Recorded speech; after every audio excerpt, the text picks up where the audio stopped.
Mueller's. With your help, we can continue to fight for freedom, reach new audiences, and bring important information to the public free of charge. This is not possible without your generosity. Join our quest for the truth and our freedom and donate today, telling it as it is. This is today's News Talk, The World Today. For The World Today, this is James O'Neill. Russian missile and drone strikes overnight into Sunday killed at least one person in Ukraine, including a man in the Chernihiv region, and causing power and water outages in the industrial city of Kremenchuk, home to a major oil refinery. Ukraine says Russia aims to cripple its energy grid for a fourth winter. The renewed attacks coincided with the end of 3 days of U.S.-Ukrainian peace talks in Florida. President Zelensky said he received updates and vowed continued cooperation with Washington to reach a genuine peace.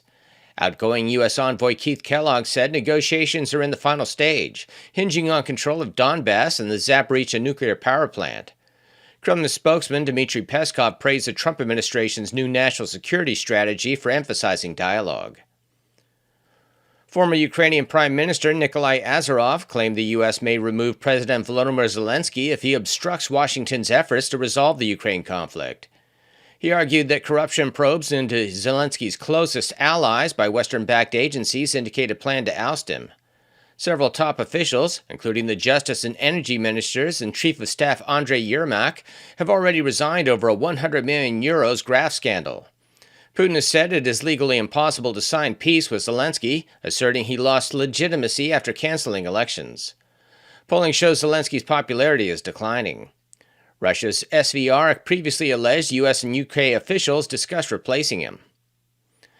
Amid growing alarm over mass immigration, Ireland has seen the launch of a women's coalition on immigration, led by barrister Louise de Bruyn, to press for protections for women and girls and full disclosure of migrant-related sexual offense data. A new report comparing crime statistics across 6 European nations claims foreign nationals are 3 to 4 times more represented in sexual crimes on average, with Afghan and Pakistani migrants up to 15 times more likely to be implicated in Italy.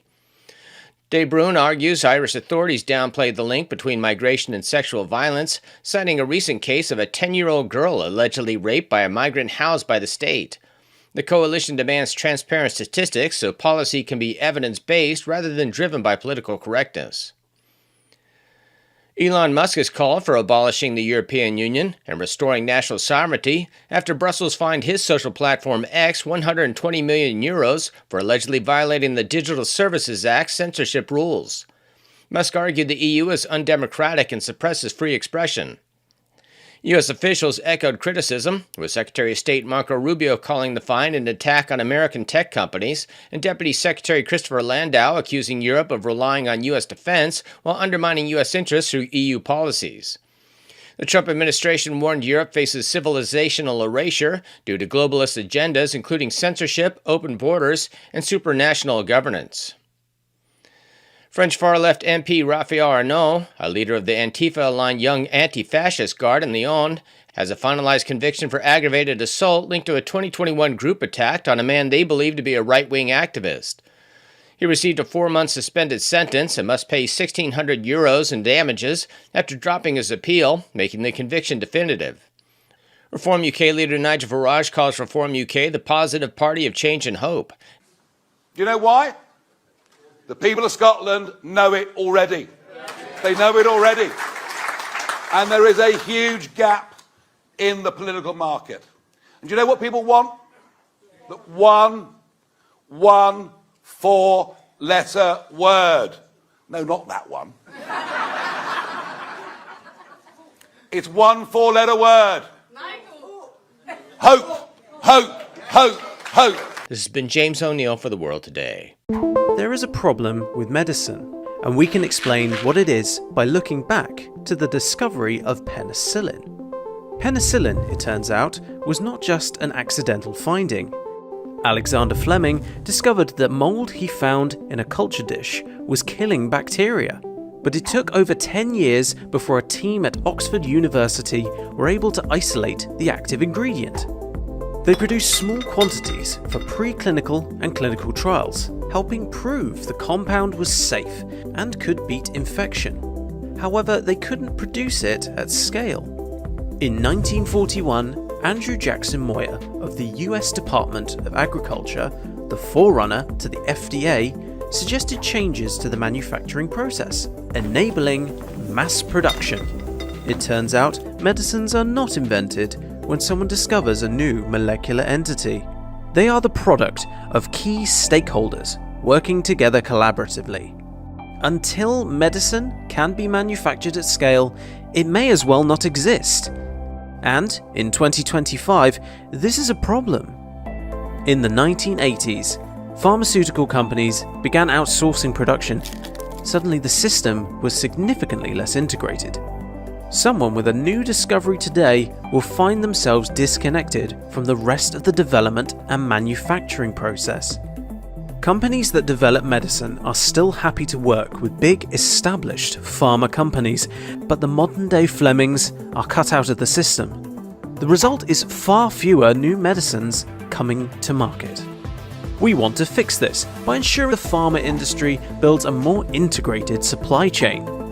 We also believe that doctors' expertise administering medicine should be included at the beginning of the process. We know that doctors on the front line have insights about how to repurpose medicine. Doctors should be able to report their findings so that the necessary testing can be completed and they can share their results worldwide. Learn more here and help us take medicines back to the future. With your help, we can continue to fight for freedom, reach new audiences, and bring important information to the public free of charge. This is not possible without your generosity. Join our quest for the truth and our freedom and donate today, telling it as it is. This is today's News Talk, The World Today. News Corp Australia is launching a new national campaign aimed at protecting young Australians from the dangers of social media. The Let Them Be Kids campaign is calling on the federal government to increase the age children can access social media platforms to 16. Child advocates and health professionals are supporting the push. Psychologists believe excessive social media usage is worsening the youth mental health crisis. Suicide and self-harm rates in people aged under 19 have increased since children began using social media. Experts claim it's also responsible for an increase in eating disorders, loneliness, sleep deprivation, as well as a reduction in social skills.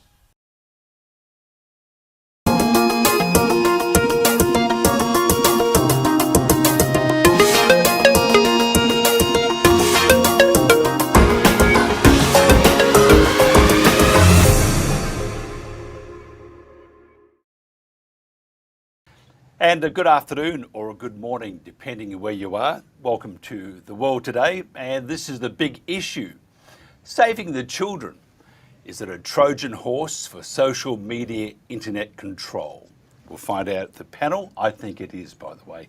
I think it really is. Two of the most significant changes ever made to the way Australians use the internet come into effect next month. It's this month. But most people will have only heard of them once. That's the one on December 10. Less than 3 weeks after the social media ban comes into effect, the next bit is that search engines such as Google and Microsoft's Bing will be given up to 6 months to find out how old their users are before deciding what to show in search results. A group of codes developed by the tech giants themselves but policed by the E-Safety Commissioner, are trying to stop children from seeing pornography, high-impact violence, self-harm and suicidal content. This, by the way, will hinder all Australians. So all of us will soon be forced to verify ourselves to do an internet search. Smile at the camera. This sounds akin to treating everybody seeking online information as a suspect. You are guilty until proven innocent. It is not about child safety at all. Electronic Frontiers Australia John Payne told a government inquiry an incremental measure of safety must not be purchased at the cost of the fundamental privacy, anonymity and freedom of expression for an entire generation.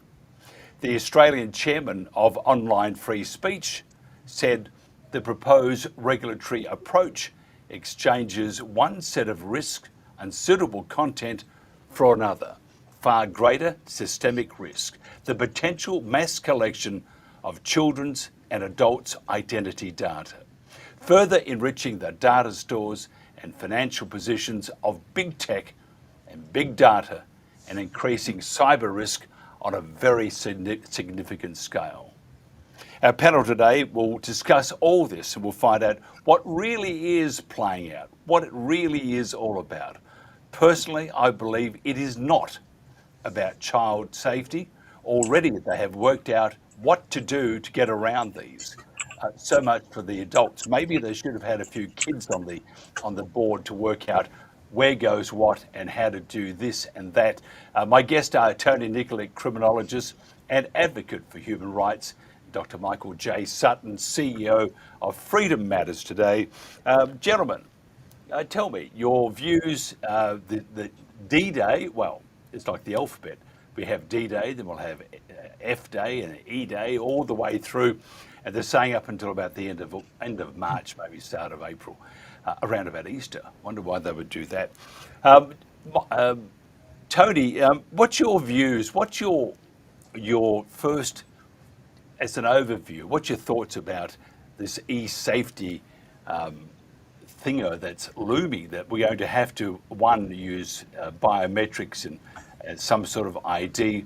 They're going to, they say they are going to make sure that the data is gone as soon as you've logged in, but they're going to shop that out to a third party, so that's not going to go anywhere. It's a bit like TikTok under Alice's control, which is Oracle, saying that we're going to make sure that the data doesn't go anywhere. He's going to send it off to Israel. What's your thoughts about this, Tony? Well, firstly, Mike, and thanks for having me on. Firstly, children's safety, I think, is a paramount concern, not just for every adult, but I think it's a universal concern.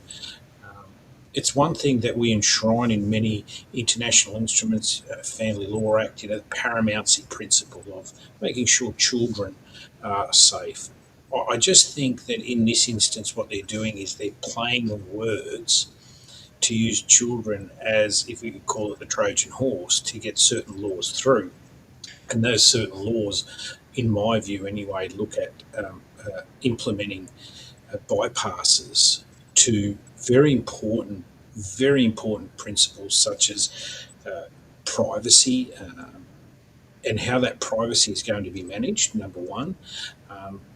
One of the very key facets of many open democratic societies in the world,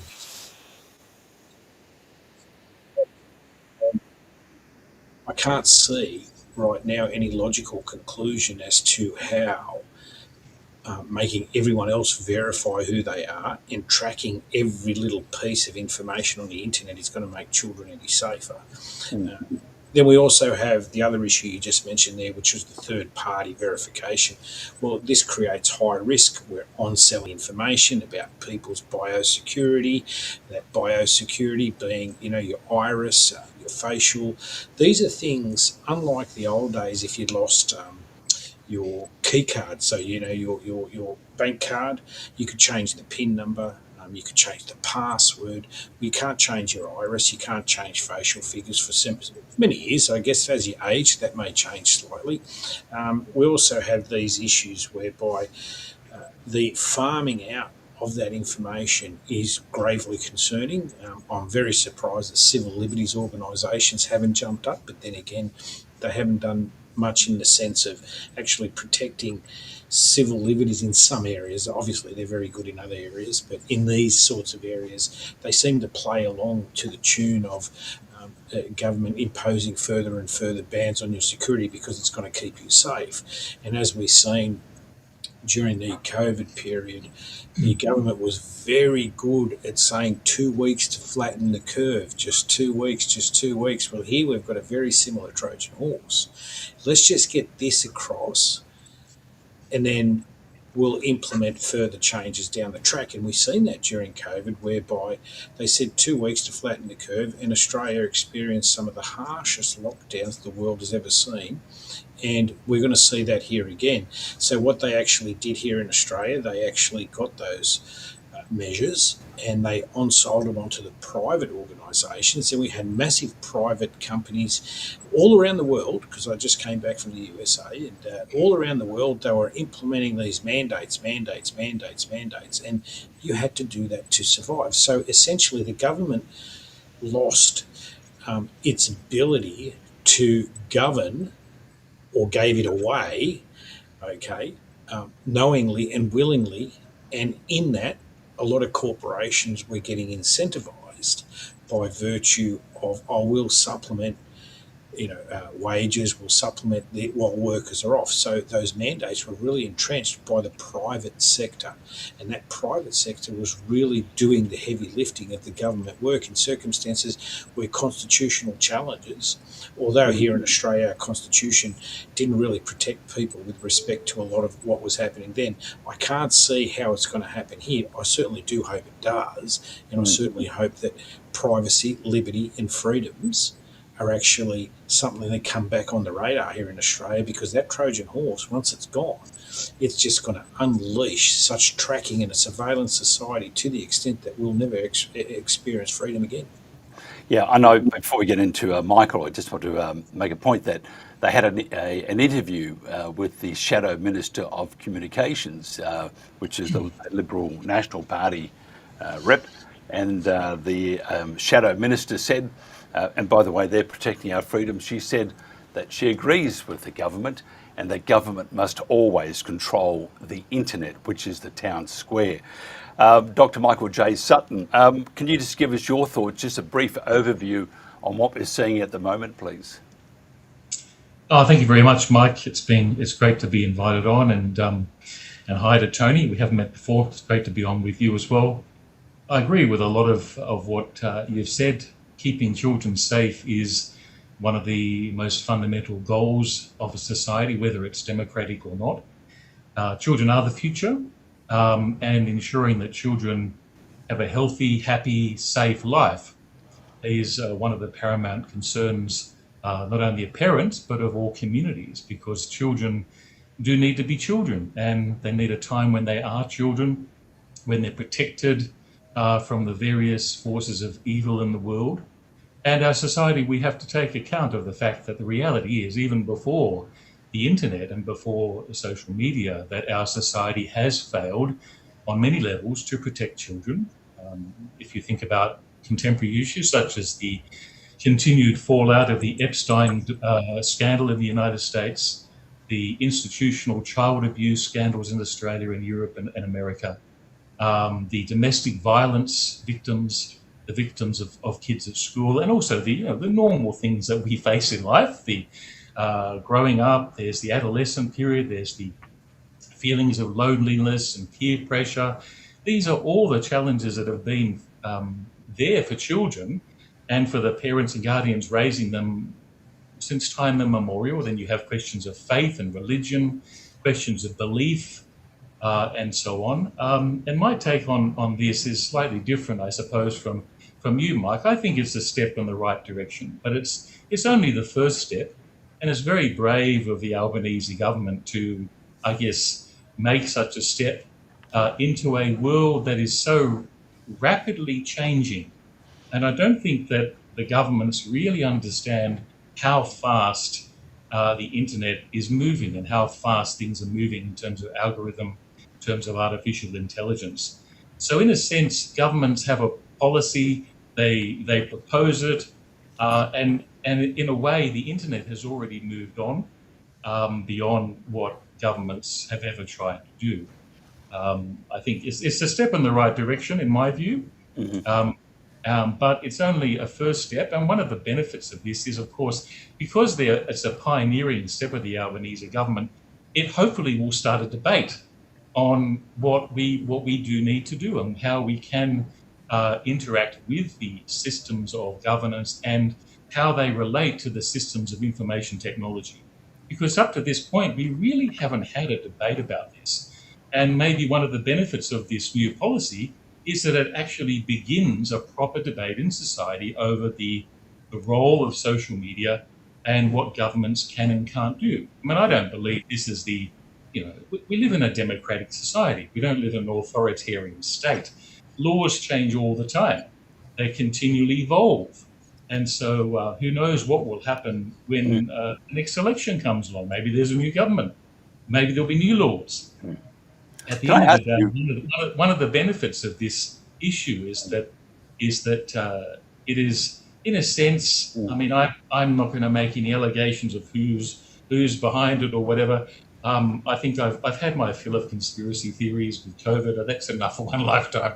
I don't, and what's happening in the United States. It's sort of I reach a point. I just don't want to go down those rabbit holes. But I do think that there are many people in the government who really they're struggling, like we all are, with the power of the media and the power of social media and how addictive it is for children and how pernicious it can be and how subtle the power is. For example, give an example. AI is incredibly powerful, and the power of the artificial intelligence devices that are there, not only to, I guess, help you and assist you, but also interact with you, is something that we're not really considering.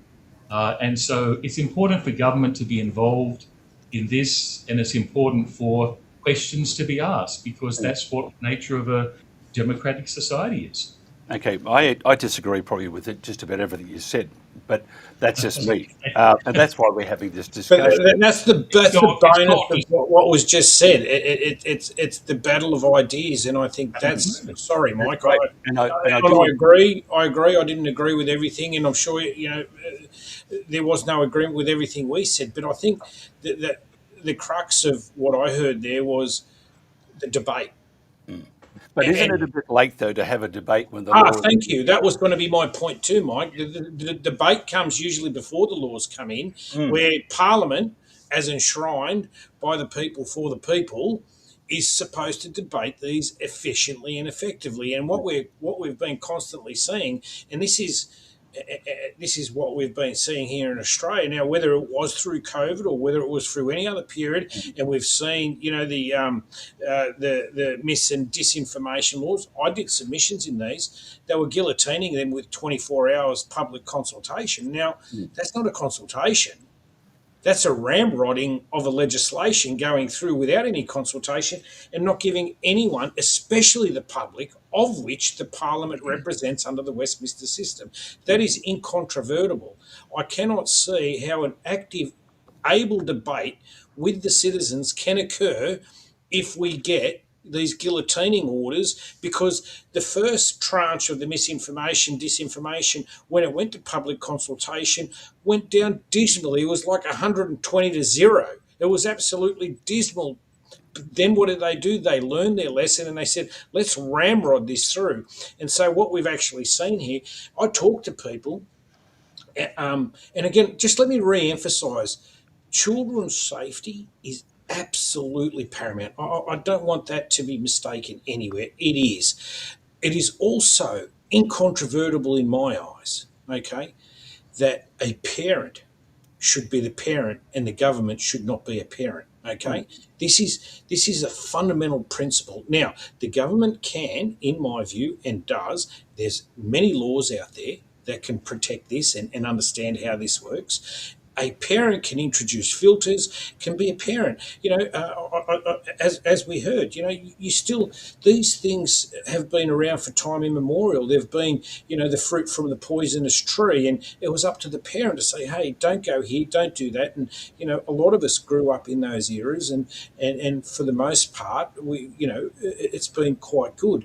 But the essence of where we are right now is the part about the debate. We're not having these debates, and we're not having the debates because government has become so, and I say we're really starting to get really close to that authoritarian system, which we are there. I'm sorry, I disagree. We are there. And if you have the purveyors of our moral direction, such as Anita, she's been proven to be a liar and rorting the government. rotting Australian people. So already the ones that's going to walk around with a hole in their hands, and that's what they're doing, and I don't mean to be cruel, but I can say that, beware of hypocrites. There you are, there's something, and that's what they are. These people, they do not, it is not about kids. Already it's failed. It has failed already because children who want it, Tony, and I don't know about you, Michael, but Tony, when you grew up, I went to a Catholic school. I had a father who was a policeman in a small town. And if we wanted to get a beer at 15, let me tell you, that most children in the bush did have a beer when they were 15. Now, when you have a father as a copper, you're in trouble. But I did that, and you can get that because you ask a friend to get it for you. When you wanted to see what was in Penthouse, oh, Bob Guccione, you're a terrible person, there were copies floating around, and that was at a Catholic school. So already the children have worked out, or the teenagers, and by the way, I'm not saying we should be looking after children. This has got nothing to do with kids. This has got everything to do with, because if you look at Part B in the 27th of December, you have to have some sort of biometrics to log in to go to a search engine. I'm sorry, that's the worst bit. So what you do is you cover it over. You say, we're going to save children, we're going to save society, we're going to save the planet. And it is absolute, it's a lie. It's an absolute pure abomination of the truth. And for people to say this is about saving children, I have to say it's not. Let me give you a point here. Anybody, look, forget about what we do, to someone who has a business on YouTube that relies on people to go to watch that particular video, they're not going to, if they're an adult, they are not going to have to log in all the time and give facial recognition and stuff like that. They're going to get tired of it, or they're just not going to do it. Forget the data being kept and used for later. They're not going to do any of that because they can't be bothered. So what they've done is by attacking and by the way, I think YouTube's awful, but they are there for those that want to put out their car videos, they want to put out their travel videos. You have to check in now. You've got to smile at the camera. You got to have your proof that you are who you are, and that is wrong.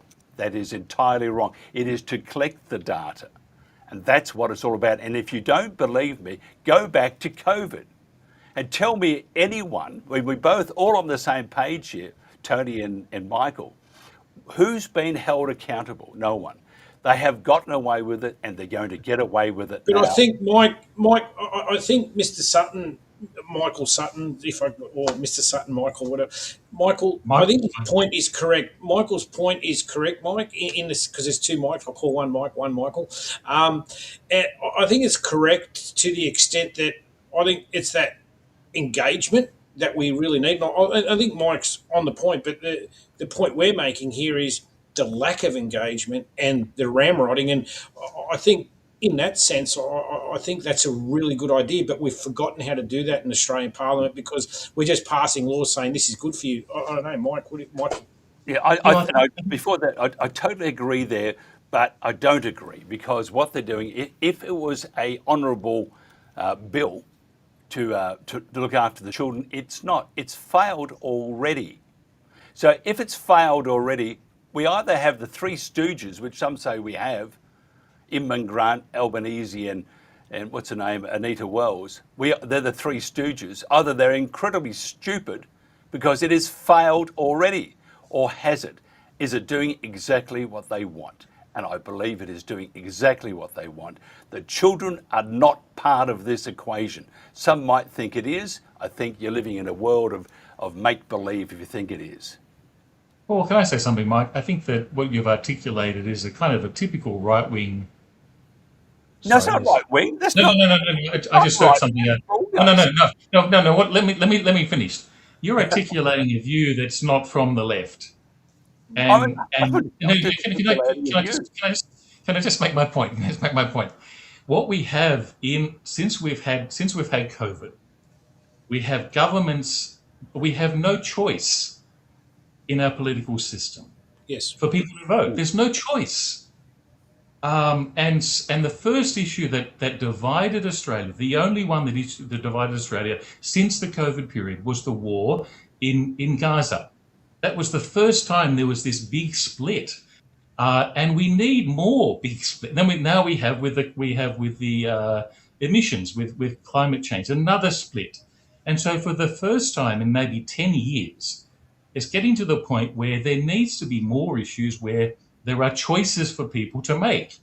And that's a healthy thing. That's what we call a democracy, where when you go to an election, you have a choice. The disturbing thing that you said at the beginning of your talk was that the Liberal Party's view is that it's exactly the government's view. And that is sort of, well, what's the choice for the Australian people? Do we have a choice? And we need to have two political parties that actually believe in different things. Otherwise, why do we have a democracy? Now, if you're in the Labor Party with Albanese, he's left-wing, so he believes in regulation. He loves regulation. And that's what it's about. The more laws, the better. The more regulations, the better. And so he's trying to protect children from his perspective, which is the way to do everything is, have another legal system, another legal structure. That's always been the left's view. And on the right, it's about freedom. It's about freedom of choice. No, it's not anymore, Mike. I'm sorry, it's not anymore. I mean, you look at the show. I mean, he's talking in principle, I think. I'm talking in principle. I'm talking in principle. The problem is, if there is no choice, and if people have already disillusioned with government, they're already disillusioned with democracy en masse. And so if it reaches a point where they just realise it doesn't make any difference who you vote for, and this actually becomes a continual tradition, our entire system will collapse. Yes. It will collapse because there's no point in voting if the party that that used to stand for freedom doesn't believe in freedom. Mm. And so that's really, why these debates are vitally important. And we need leaders who actually disagree. Yeah, Michael, I think we're actually starting to see that with the emergence of the minor parties, Mike Ryan and Michael Sutton. We're actually starting to see that. Like you look at Pauline Hanson's One Nation Party, agree or disagree, they're providing exactly what Michael Sutton is saying, is that alternative structure to which isn't being addressed anywhere else. And what is it what's happening out there? Well, people want to be heard. They're not being heard by their representatives. If they're not being heard by their representatives, well, that debate's not going to get into Parliament. If that debate doesn't get into Parliament, or it's kiboshed or closed down by virtue of guillotine orders that are legitimately in the Senate that I believe shouldn't, but anyway, they're there. And look, sometimes they're there for a reason, and that is for national security. Let's say we're about to be bombed off the shore and we don't have a law. Well, yeah, let's guillotine an order through to save that. Or there's a public emergency and it needs to be, something. Yes, these are reasonable issues that the Australian public, and I think any public around the world, would want to see. But right now we don't have that alternative. Okay. Let me just make a point here. I'll ask both of you, just answer, one word answer. Who cooked up this? Tell me who cooked it up? Doesn't matter. No, it does matter. Who cooked it up? I'll tell you who cooked it up. News Corp and Journo. That's it. They cooked it up. Good idea. Murdoch Media. I'm sorry. I'd rather deal with Damel if he could come back in Stalin than deal with them. There's not much difference anyway. Well, there's a profound difference. Mike, there's a profound difference between Rupert Murdoch and Leonard. The point I'm making here is that you're talking about a democratic society. We are not in a democracy anymore. We are not. If you go to vote for, and Tony made a very good point about Pauline Hanson's One Nation, or One Nation now, but truly, they're never going to be in government. They can just make it maybe a difference if it's close. I can tell you now, if you look at what's happening with the divisions within the LNP, with such as Barnaby Joyce moving out, you have a group in Brisbane who are putting a wedge in the middle of the Conservatives because they say they're not doing enough, and the others saying they're doing too much. It all goes like this. So you're not going to have a change of government. You're not going to have that change of government. Why is it, I'm going off track here, but why is it that the Labor governments, such as in the UK and Australia, have such little regard for our basic rights. And if you go on about e-safety and porn, why hasn't the e-safety commissioner or the government done something about that years ago? Mr. Sutton, you can go, mate. Well, News Corp is a far cry from Lenin and Stalin. I think Lenin was asked. Yes, but they have as much regard for democracy or freedom of choice as each other. But the reality is that we do live in a democracy, absolutely, but we do live in a, well, for want of a better word, a market-based capitalist system. And behind the political system must be the consensus of the major corporate entities. Otherwise, the political system won't survive. And so there has to be a society which recognises, I guess, the reality of these big corporations, and that's why they exert powerful influence in our society, not just at the moment, but they have always exerted powerful influence. So if you take the Hawke Keating governments, there was a powerful influence coming from the mining lobby and from the exporters who were opposed to the tariff policies that were underpinned our post-war industrialization. So it was not really a battle of ideas. It was to one degree, but behind that, there was powerful corporate interests who were pushing for trade liberalization, and that is what created our free market system. And then we had the global mining boom, which has kept our prosperity artificially inflated because of China. And that also was driven by basic material interests. So there's always been a close relationship between the corporate interests. And I guess the irony of News Corp's proposal of keep the children safe is, why haven't the governments and political parties and the churches come out with similar policies, keep the children safe? Why does a newspaper man have to do it when these are things that everyone on this panel, we all believe in fundamentally, the rights and to protect children? Why does a media magnate have to promote it? Why can't the political parties and the others, institutions in society come? Tony, tell me this. And I'll go back to this. So a News Corp editor and a journo over a lovely dinner at the Lodge, they decided that with the PM, I would imagine, or someone in there, but probably the PM, that they decided that this is such a good idea. This is not how policy should be done, not over a couple of red wines and in the Lodge with a journo from an organisation that distorts the truth, that has influence on on elections, and they do. They are not for democracy. But I do not understand how this could happen, that you have a journo and an editor having a boozy dinner and they come up with this thing. There has been no debate with anybody, except they ram it through. We're going to save children. They could have done that years ago, and they haven't. And as for the churches, I look at the Vatican at the moment. I mean, I actually, because I'm a Catholic, and I thought, well, hang on, even though my dad did prosecute the Catholic Church, I thought, hang on, they're going to become get more about religion. No, they're sticking the beak into everything these days. Again, back to the woke stuff. Yet they're not going to stand up for those that are downtrodden. They're going to stand up for those that think, well, this is going to save the planet, or this is going to save the children. This in no way protects children. It's failed already. They know how to get around it. It's a waste of time for e-safety for children. It's doing exactly what government wants. They want the data. But Mike, there are so many decisions. If you look at the history of Australia and the history of the important decisions that Australian governments have made, many of them have actually occurred over a dinner table. And some politician or some bureaucrat or whatever comes up with an idea and they put it on the envelope or the tissue paper, they push it across the table, and then these ideas formed. If you look at the formation of APEC, for example, it was decided by Bob Hawke on a plane trip to Korea. It wasn't even in his speech. He makes the speech and he doesn't even include America. And then we still have APEC today. They met in Korea. I mean, you can debate about the effectiveness of APEC. But this was an idea that popped into his head just as he was flying from Australia to Korea. And that has reshaped Australia's foreign policy for the last 30 years.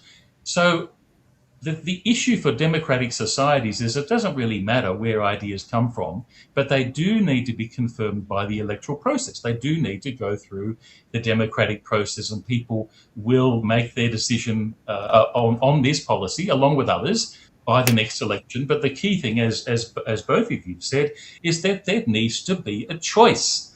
Parties have to give us a choice. But also, Mike voted for this. But Mike, can I just say something else? If you remember, there was a time when there was no Liberal Party, and the Liberal Party was just as One Nation is today. Yeah, but then there was no Liberal Party, and then it was created, and it resonated with the times in the 50s under Menzies. But that's how. Tony. Yeah, look, to an extent, there's a few things here. One is, if we, I look at it like a marriage, right? At some point, okay, we're talking about napkins or whatever it is. These days it's phones. You pass your phone over or your napkin, say, here, my name's Mike or my name's Tony, here's my phone number. And now that potentially could have lasted in a very long-term relationship, and there was really good communication. They consulted each other on choices. Children came into the family. They consulted each other about, where's the best school, what's happening. Again, that's the metaphor I'm using here. And with good communication, a family can thrive. We're using this idea of putting people on the back burner. Now, there is this idea of democracy, but I want to add one important aspect of that. A democracy only works when you participate. And so I use the term participatory democracy, and that is the important distinction that we need to talk about here, because when we have the Senate and the House of Reps ramrodding legislations through, well, we have the idea of participatory democracy. Yes, people did vote, and let's have a look at the vote here in Australia.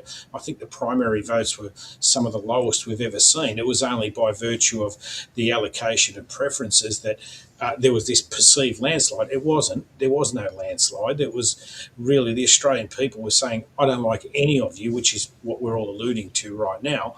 We don't like any of you, but there's no other alternative.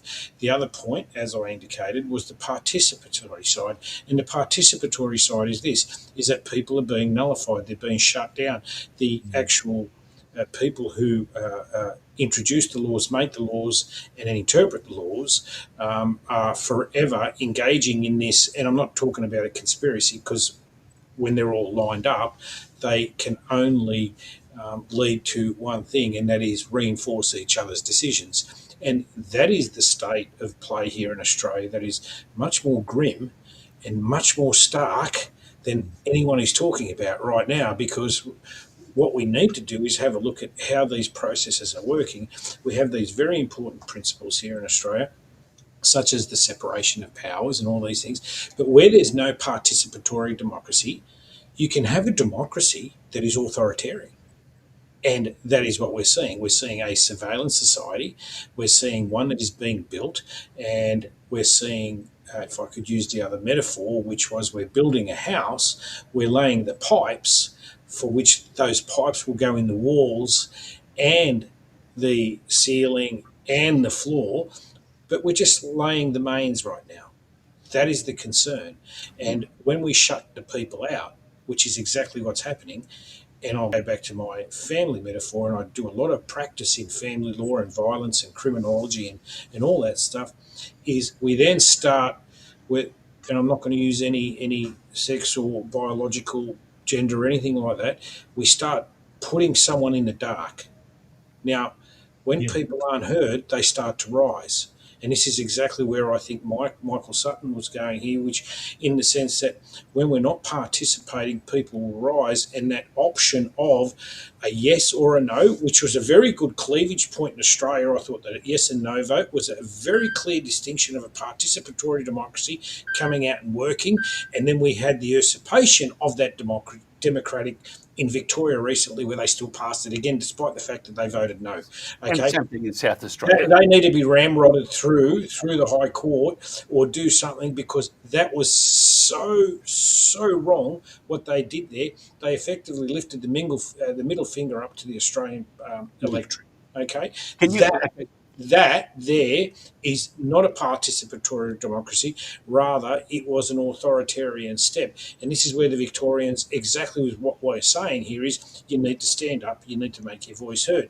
But if that's not being allowed, and there are laws being passed, and we don't have, that judicial discretion because it's forever being narrowed, then obviously we've got these issues where they need to interpret a law that they're given, and that's their duty. Okay, so we can't call them, anything, because they're given this rule book that they need to play by, and us lawyers work in that rule book as well, and that's why we can only work with what we have. But you deny the participatory democracy, you make up your own rules, and you play the game how you want it played. That was never fair, and I remember when you played Bull Rush here in Australia, and that was a game we used to play, and I'm sure maybe you'd get sued if the kids were doing that because it was unsafe. But we're all here today, and we're all better for it. Okay, I want to ask you though, now both of you, how will this save children? Because at the moment, from all reports and people that we know, it will make no difference. They've worked a way around it. So if they've worked a way around it, how will it save children? Surely to Michael and to you, Tony, surely the government isn't that stupid. Or what I said before about the Three Stooges, in Anika Wells, Albanese and Julie Inman Grant. Surely they have another agenda, because they would have known it's not going to work. So how does this e-safety bill, if it's already out there that it's not going to work, how does it save children? Michael Sutton. Yeah, well, I disagree that it's... No, but it's out there. Everyone knows how to get around it. Some of them do, but you have to realise that children are not independent beings. Children are children; they're not adults, and they're the responsibility of their parents. They're the responsibility of their parents until they become adults. Children are not adults. I'm sorry, and they may spin it, and an 8-year-old might say, "I'm an adult. I know how to surf the net." Well, so what? So can everyone else. But at the end of the day, children are the responsibility of their parents. Raising children is very difficult today. There's the high cost of living. It's very difficult. And for a lot of working parents, particularly working class parents, the internet is sort of a safe option for them because they're so busy. They come home, their children, they don't live in a nice area. Like there's a lot of parts of Australia where people live are not very nice. They're not very safe. You can't have your kids out wandering the streets as they do here in our suburbs here. There are little gangs of kids riding their e-bikes around the street. But there are a lot of parts of Sydney where there's no way you would allow your kids to wander around. So the reality is, and then the internet comes along and you just give the kid the phone, and then they can look at the phone for the next 6 hours. It's cheap entertainment. But is that the right way to raise kids? And I don't think it is. But it's not the parents' fault, and it's not the kids' fault. It's just the nature of our society that it's become so incredibly busy and so difficult for parents to raise kids. And into this mess, and it is a maelstrom. I think it's like a hurricane. And they have this maelstrom, this hurricane. If you've ever been in an earthquake, I've been in lots of earthquakes, you don't know what you're doing. It's just beyond belief. And along come these laws, and they're not perfect laws. But I think in a sense, they're like that game of quoits. You've got the stick out there, you're throwing the quoit out, and you're trying to go in a direction. And I think it is the first step, but I don't think it's a perfect step. I guess I do agree with you, Mike. The problem is the surveillance state, and I would say that it's too late. We already have a surveillance state. No, you're dead right. It is too late. But it's too late. And the government, all the algorithms. I wrote a poem. I went to a poetry workshop, and in Japan, and I wrote a poem with AI, and AI was suggesting to me the next step, and it was so disturbing It was such a basic thing I was doing. It said I wanted to go down the post-apocalyptic route, and it was suggesting to me, would you like to go darker? What do you mean dark? I said, okay, sure. And they came up with another one. Then they said, would you like to go even darker than that? I thought, what? You talking to me? I said, yes. And then when they presented this horrible vision of the world, AI said to me, would you like a little bit of hope? I thought, what? Sure. And then so they presented a nice little image of the perfect society. I don't think people understand the power of social media and algorithms. They do. And That's and governments it's our town square. It's our town square. What they've done now, government has, because we are now all going to be surveilled. The data will be kept. Oh, we'll look after your private information. We're going to farm it out to a third party. So therefore, it's already up there. It's already happening. No, but this is, if you want to, and Tony will verify this. If you want to work out the algorithms of a particular person, what he does, where he goes, this is a magnificent, not start, because you are right, it's out there already, but this sort of is the glue, it brings it all together. But the question was, and I'm going to go to Tony here, because at the moment, you haven't convinced me, how is this going to save the kids, Tony, if already they've worked out how to get around it? And it's like what I said when I was a kid, if I wanted to get a beer, and I had a copper as a father in a small town, but if I wanted to get a beer, I knew how to do it. And in those days, when they had horses just about, it was a very bad thing to be a Catholic, son of a copper, and having a beer at 15. But it was easy. So let's move forward to now. The kids know exactly how to get around this. And you, Michael, said something quite correct. It's always evolving quicker and quicker. So surely the government, with these three stooges in control, surely they would have been told that before you even bring the law out, they're going to work a hack around that, Tony. How's it going to save the kids? Already they're hacking around, and I'll raise a few points. VPNs or but they're going to ban those because we've got to make sure. But they can still get around it. No, and you and I and Michael are ones who are being surveilled. Well, that's my point. So, you have these, whether you've got VPNs, something else will come up, and then you'll find an alternative communication network which hasn't been regulated. The point I'm trying to make here is this, and Mel Durkheim in sociology, and I remember when I was studying criminology way back when, the people are very adaptable to change. And if you make change that they don't like, they'll find a way around it. And I'll give you a couple of classic examples. And as you know, I work in family and criminal law. In criminal law, criminals are very adaptive. They see a law and they'll get around it. They find something, they'll get around it. We always said that jail was not necessarily only a penitentiary where people go and become rehabilitated, but it's also the University of Crime where they learn, gee, this is where I screwed up, then they'll find someone else and they'll learn how to get it. A classic example would be, say, a restraining order. Well, a restraining order, obviously they are to be complied with, but I was in court today and all I heard was restraining order breach, contravention. So you're always looking at these, and then some aren't contraventions in the sense of a contravention where someone could be sending their child a Christmas card saying, I love you and I miss you. Is that technically a contravention, but in the larger scheme of things, is it a fearful one where someone's life's in danger? And that's what we're seeing here. I really can't see the material benefit for any child, having these bans. Secondly, the other side, we spoke about participatory governance and democracy. We're eroding and the responsibility of the parent. Now, Michael Sutton was talking about what it is to be a parent. Well, what is it to be a parent? Well, we grew up in a society where, if you weren't home when the lights came home, like that was, gee, I was more afraid of mum than a police car chasing me down the road. Let me tell you, I'll tell you right now, if, I'd start crying before. If I see the lights come on and I wasn't home, I'd start crying while I was writing because I knew what was on the other end. But the point is this, we're taking that away, and we're in this increasingly busy society where parenting has been eroded. And what happens when parenting is eroded? Well, the state and its institutions start taking care of parenting.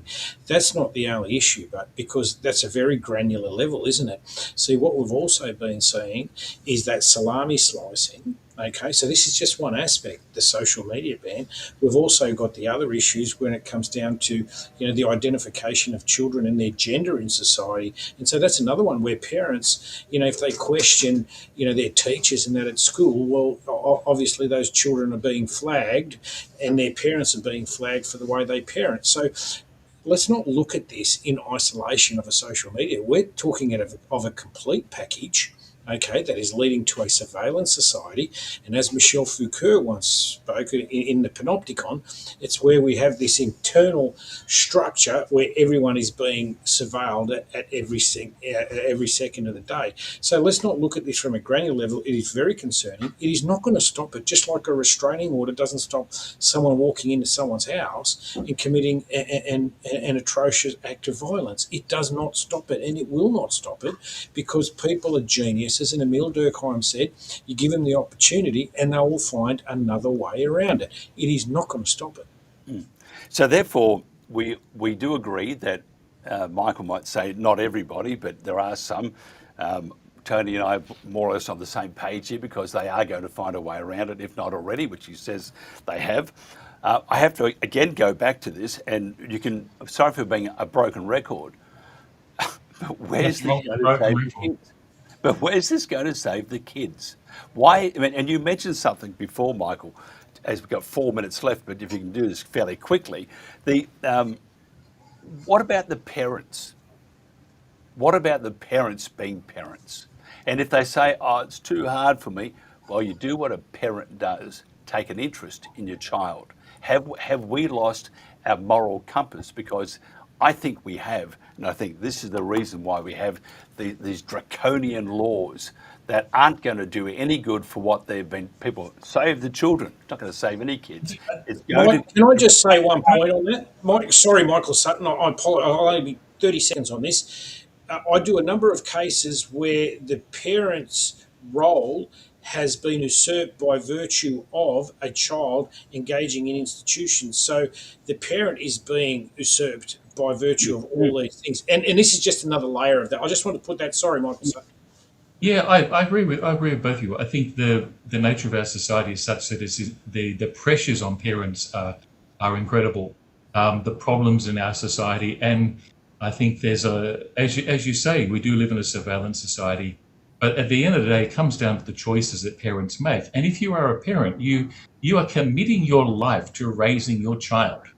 And you will do everything you can, if you love your child, to give them the best life that they can have. And I think most parents are really desperately trying to do that. Most parents love their children. There are a lot of who don't, I suppose. But they're trying the best they can. Whatever help they can get, that's also a good thing. And it's the role of government to enable parents to help their children to be happy, productive, safe individuals, to develop their own self-esteem, their own sense of independence, their own creativity.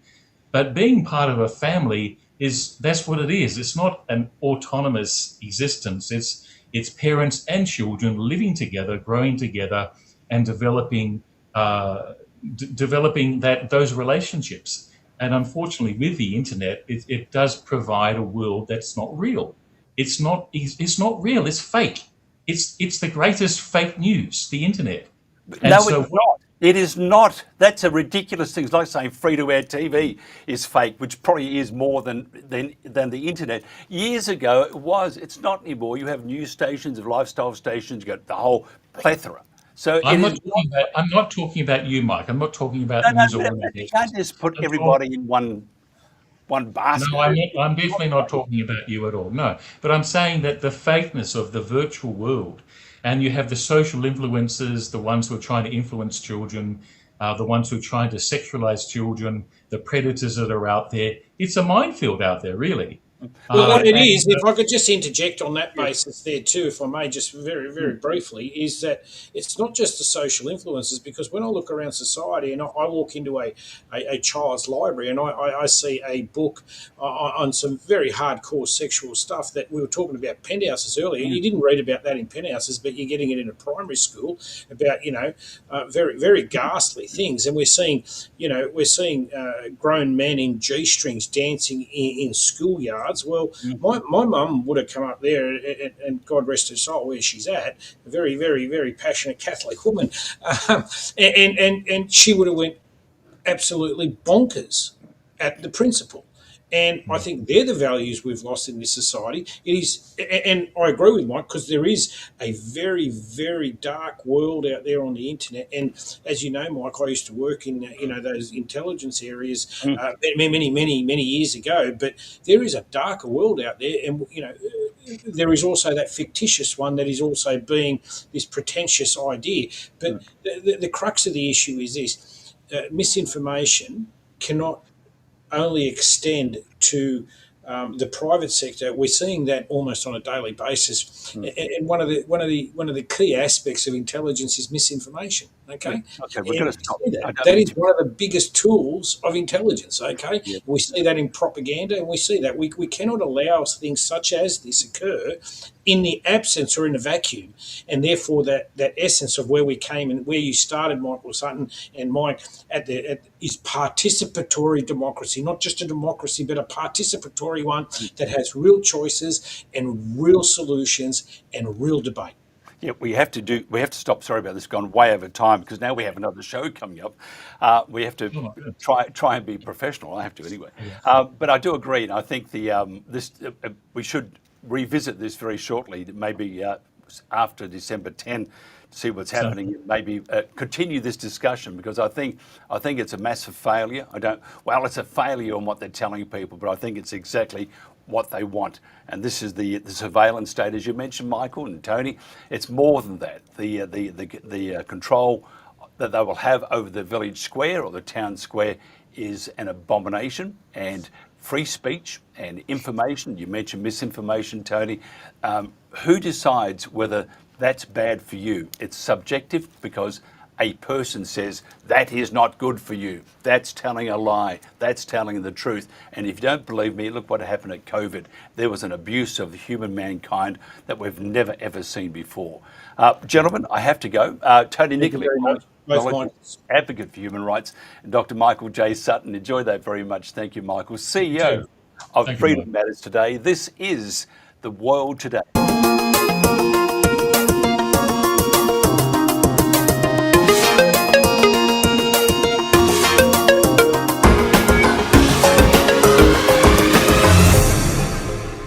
For The World Today, this is James O'Neill. Russian missile and drone strikes overnight into Sunday killed at least one person in Ukraine, including a man in the Chernihiv region, and causing power and water outages in the industrial city of Kremenchuk, home to a major oil refinery. Ukraine says Russia aims to cripple its energy grid for a fourth winter. The renewed attacks coincided with the end of 3 days of U.S.-Ukrainian peace talks in Florida. President Zelensky said he received updates and vowed continued cooperation with Washington to reach a genuine peace. Outgoing U.S. envoy Keith Kellogg said negotiations are in the final stage, hinging on control of Donbass and the Zaporizhzhia nuclear power plant. Kremlin spokesman Dmitry Peskov praised the Trump administration's new national security strategy for emphasizing dialogue. Former Ukrainian Prime Minister Nikolai Azarov claimed the U.S. may remove President Volodymyr Zelensky if he obstructs Washington's efforts to resolve the Ukraine conflict. He argued that corruption probes into Zelensky's closest allies by Western-backed agencies indicate a plan to oust him. Several top officials, including the Justice and Energy Ministers and Chief of Staff Andrei Yermak, have already resigned over a €100 million graft scandal. Putin has said it is legally impossible to sign peace with Zelensky, asserting he lost legitimacy after canceling elections. Polling shows Zelensky's popularity is declining. Russia's SVR previously alleged U.S. and UK officials discussed replacing him.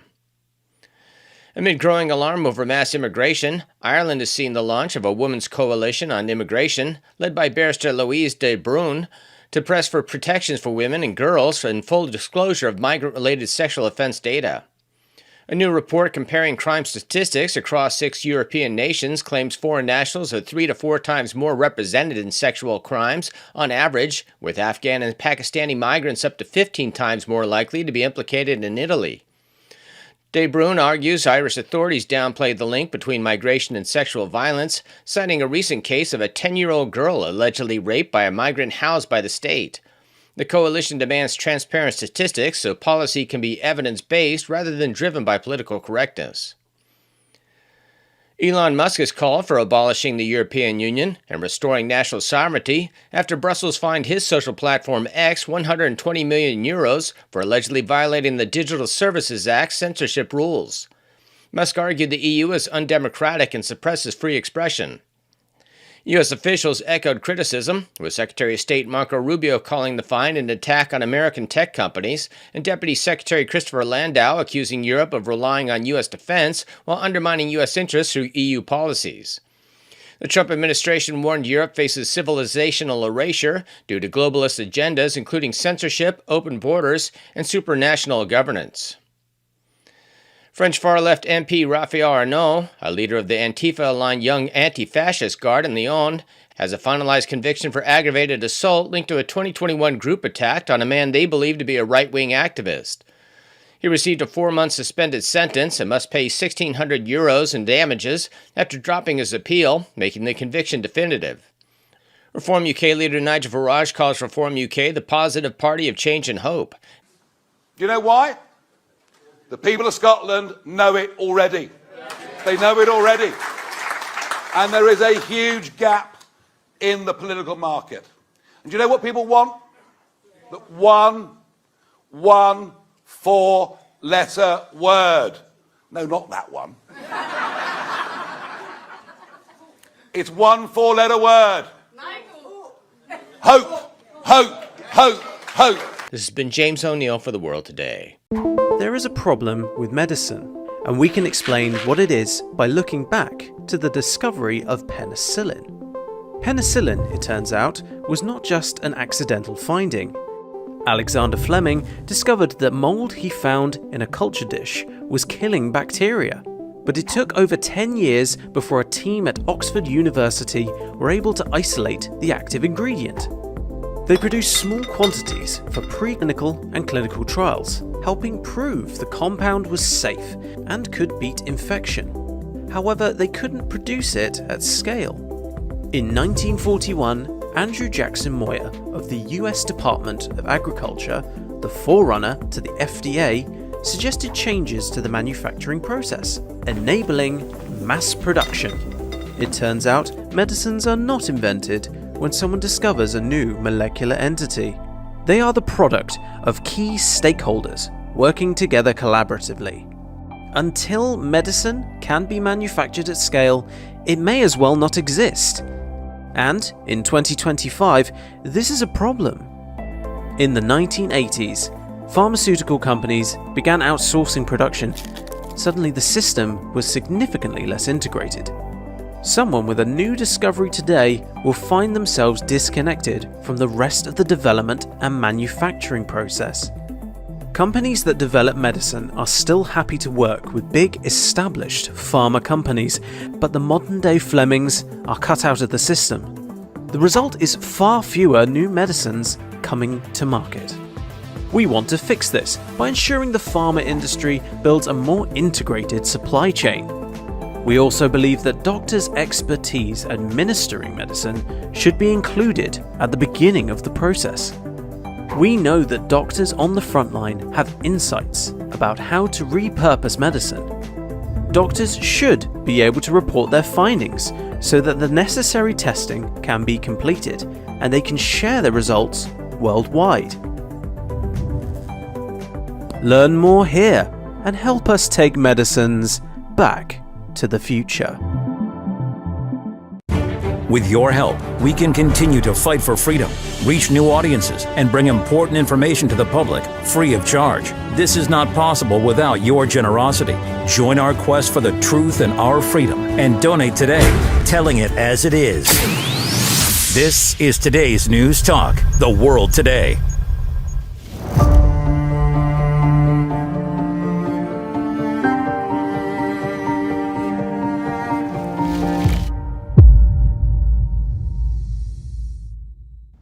And welcome to the protagonist here at the World Today. Germany's return to conscription, the military service bill and its wider implications is our topic for the panel today. And it's a very, very good panel indeed. Germany's parliament has just passed a law requiring all 18-year-old men to complete a questionnaire and medical checks starting January 2026 as a step to strengthen the military amid Russia's war in Ukraine and NATO's pressures. Now, the service stays voluntary with a €2,600 monthly pay, but needs-based conscription could follow if recruits fall short, potentially by a lottery. Students protested en masse, prioritising schools, climate action and freedoms over arms buildup, while a poll shows 81% of young people are unwilling to fight. Defence Minister Boris Pistorius welcomed the demonstrations as proof of democracy, even as the nation aims to expand forces to 260,000 by 2025. Why Germany is doing this is on the surface quite obvious. The war in Ukraine is not going to plan, the economy is failing, energy bills are rising, there isn't enough money for pensions, but they are seriously going to send bodies into a foreign war, or do they really expect Russia will attack? Is this an empire on the verge of panic? One wonders. As I said, our panel is very good. Professor Hall Gardner is an American University professor at the American University of Paris. Robert Sibis is from Oval Media, and Dr. Ralph Scholhammer is a geopolitical analyst. Gentlemen, thank you for joining us. Thank you. Hall, can you just give me just a brief overview on your thoughts on what has transpired within Germany on the subject of conscription and why they're heading in this direction? Well, I think Germans feel that they're caught between a rock and a hard place. On the one hand, they see the Russian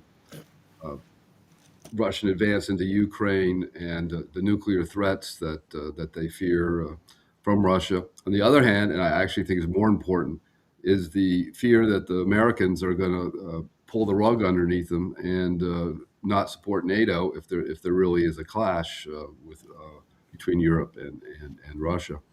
So the Europeans are not just Germany, but the UK and France, the EU3 in particular, are trying to build up almost on every dimension, building up their military capabilities, their nuclear capabilities.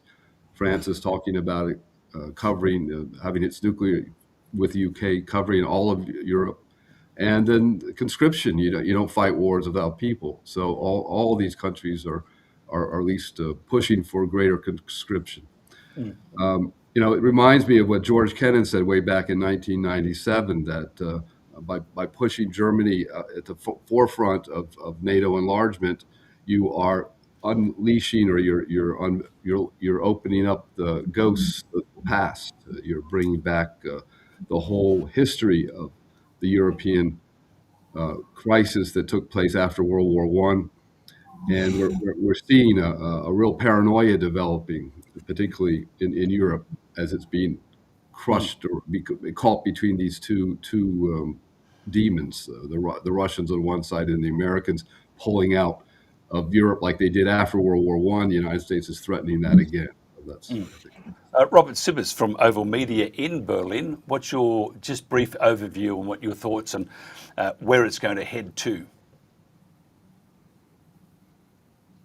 You'd probably need to turn your microphone on, Robert. That's that little button. We have no life. I'll go to Ralph Scholhammer here, just to while Robert gets his microphone working. Ralph, what's your thoughts about what's transpiring at the moment? Well, I think that Professor Gardner gave a very, very good overview, and he said something very crucial, which is that you can't fight wars without people. And if we look at the people in the UK, if we look at the people in Germany, if we look at the people in France, I think at the moment, at least, there is not really an appetite for conscription. And this is the big issue. I mean, the Europeans, or the Western Europeans, to be more accurate, for the last 40 years have been socialized and marinated in a very pacifist worldview. And again, I have no problem with this. I mean, there was the hope, it was the whole end of history thing. There was this idea that war is something of the past. And I don't think that you can reverse this with just making new laws. I mean, as we just heard, there's about 80% of young Germans at least express some unwillingness if they should be conscripted. I mean, currently it's more on a voluntary basis, but if it should happen, we had protests at schools. So I think a lot of this is understandable from the political perspective, why Friedrich Merz is doing it and why the coalition government is pushing for it. But I think that the people at the moment have no appetite to go along with it. A lot of this will exist on paper, but I'm afraid that if you would really put it to a test, the whole thing could potentially crumble. Robert, what's your thoughts? No, we haven't got any sound there at the moment. So we're having a problem at the moment. So what we can do is maybe if you can just probably reconnect, Cam will help you out there. And I'll go back to Hall. Hall,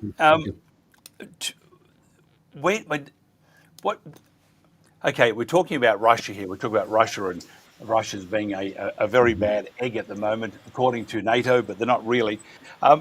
What's the end goal of Europe? Do they want to have a war with Europe, or is it with Russia, or is it just a bit of posturing to show you that they got an extra set of gonads? I would say the Russians don't want war of Europe. Putin has said that several times. He doesn't want to fight NATO. On the other hand, the Europeans are strongly backing Ukraine, or at least trying to. Not that they have really done everything they could possibly do to support the Ukrainians. But Hi there. in my view, they need to, go ahead and support President Trump's peace program rather than engage in this gigantic military buildup that they're starting.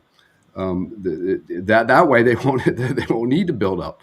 But they don't seem to feel that logic. But that's why I said before the real threat here is in the European view. It's not so much the Russians, but in fact the fear that the Americans won't back them, and so they're, as I said, they're caught in between this rock and a hard place, where they feel the rug is being pulled out. That they don't have the supports of NATO, and therefore they have to come up on their own with their own defense capabilities.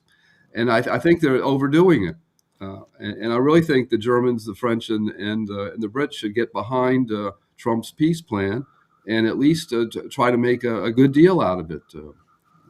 Yeah, it's pretty interesting. I have to agree with you. Yeah, it's pretty interesting. Behind. We have now Robert Sibbers. We can actually hear you, Robert. No, we can't hear you. We heard you before. It's incredible. Always the best laid plans of mice and men. Ralph Scholhammer, could you just tell me the perceived security risk with Russia? Does this justify if people are believing it, which I don't think most of them are, I think 81% don't. But if they are believing that Russia is posing a problem, does conscription justify this at the moment? Because I can't see how it does. When you have 81% said we're not going to go out and fight for you, I mean, it shows you have a real problem, doesn't it? Well, I mean, you know the old saying that where there is mush, there is push. And I think from the Russian perspective, if they perceive Europe to be weak, I would not be surprised if they would be more willing to continue an expansionist policy. Deterrence is still a real thing. And at the moment, I mean, this is what we saw 4 years ago. The Europeans are not very good at it. And this is partially, as I said, due to domestic policies. I think this is partially due to ideological reasons. There's a whole hodgepodge of causes. But the idea now, and again, I think Professor Gardner described it quite nicely, but the idea now that you can reverse this within a year or within a very short amount of time, when a new attitude, let's put it this way, has been deeply socialized into the majority of the population, is very, very difficult. I mean, the Germans, I would say, and I'm Austrian, so I think I can, I mean no disrespect as I'm not German, but I know them well enough. I mean, they are just as obnoxiously pacifist now as they once have been obnoxiously belligerent. But this is not something that you can change overnight. So you tell people for decades, since the 1970s at least, even during the Cold War, when the Soviet Union was still a real and present threat, that war is not the answer, and make love, not war, all these things that were very popular in Germany as much as in the United States. And now you say from one day to the next, oh my God, this was all wrong. We all have to get ready for a warlike economy, and we have to be ready that potentially we need conscription and fight against the Russians. Again, whether or not one agrees or disagrees with the objective, I think that is secondary to the fact that the population has been told for decades this is never going to happen, this is morally wrong, this is politically wrong, this is economically wrong, and now you try to make a 180-degree turn within a very, very short amount of time, and I don't think that is possible. Whether we agree with it or not, I just think it's not possible. Hall. If I could, I totally agree. I totally agree with that. I just want to add more point.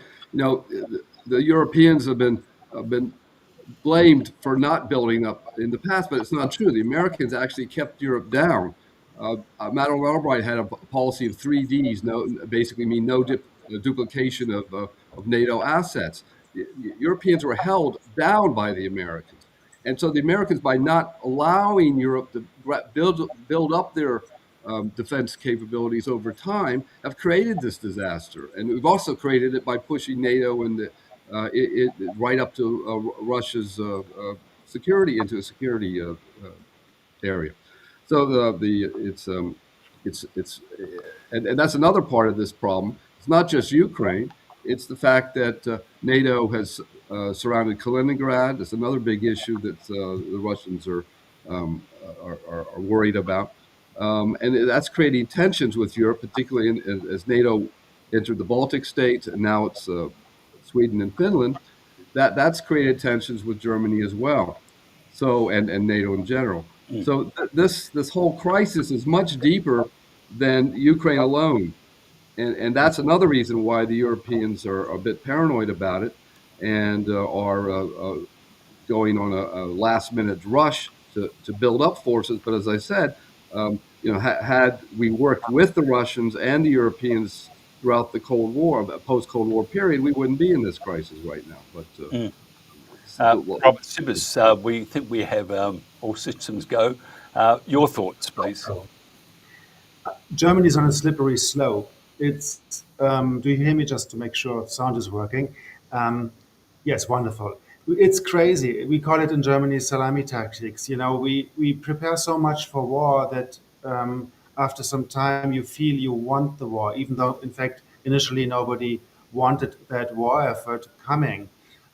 It started with General Breuer, who is now the highest general in the German army, saying 2 years ago we need to be ready for war in 2029, and the conscription law is of course one of these little steps. We don't call it conscription, by the way, here in Germany. Even though there's integrated a needs-based conscription in that very law, and but it's not mandatory. But there's you just have to give your name. You just have to fill in a form. There are many things like this where you start to get used to the idea that Germans might fight a war, but it's so far away from what Germany has been 10 years ago or 20 years ago, for sure, that it needs this if German soldiers should really fight and die on a front line. I just want to give 3 other examples. The Chamber of Commerce is organizing sessions with small company owners to train them how to structure their work, their business, if people are missing because of the war effort.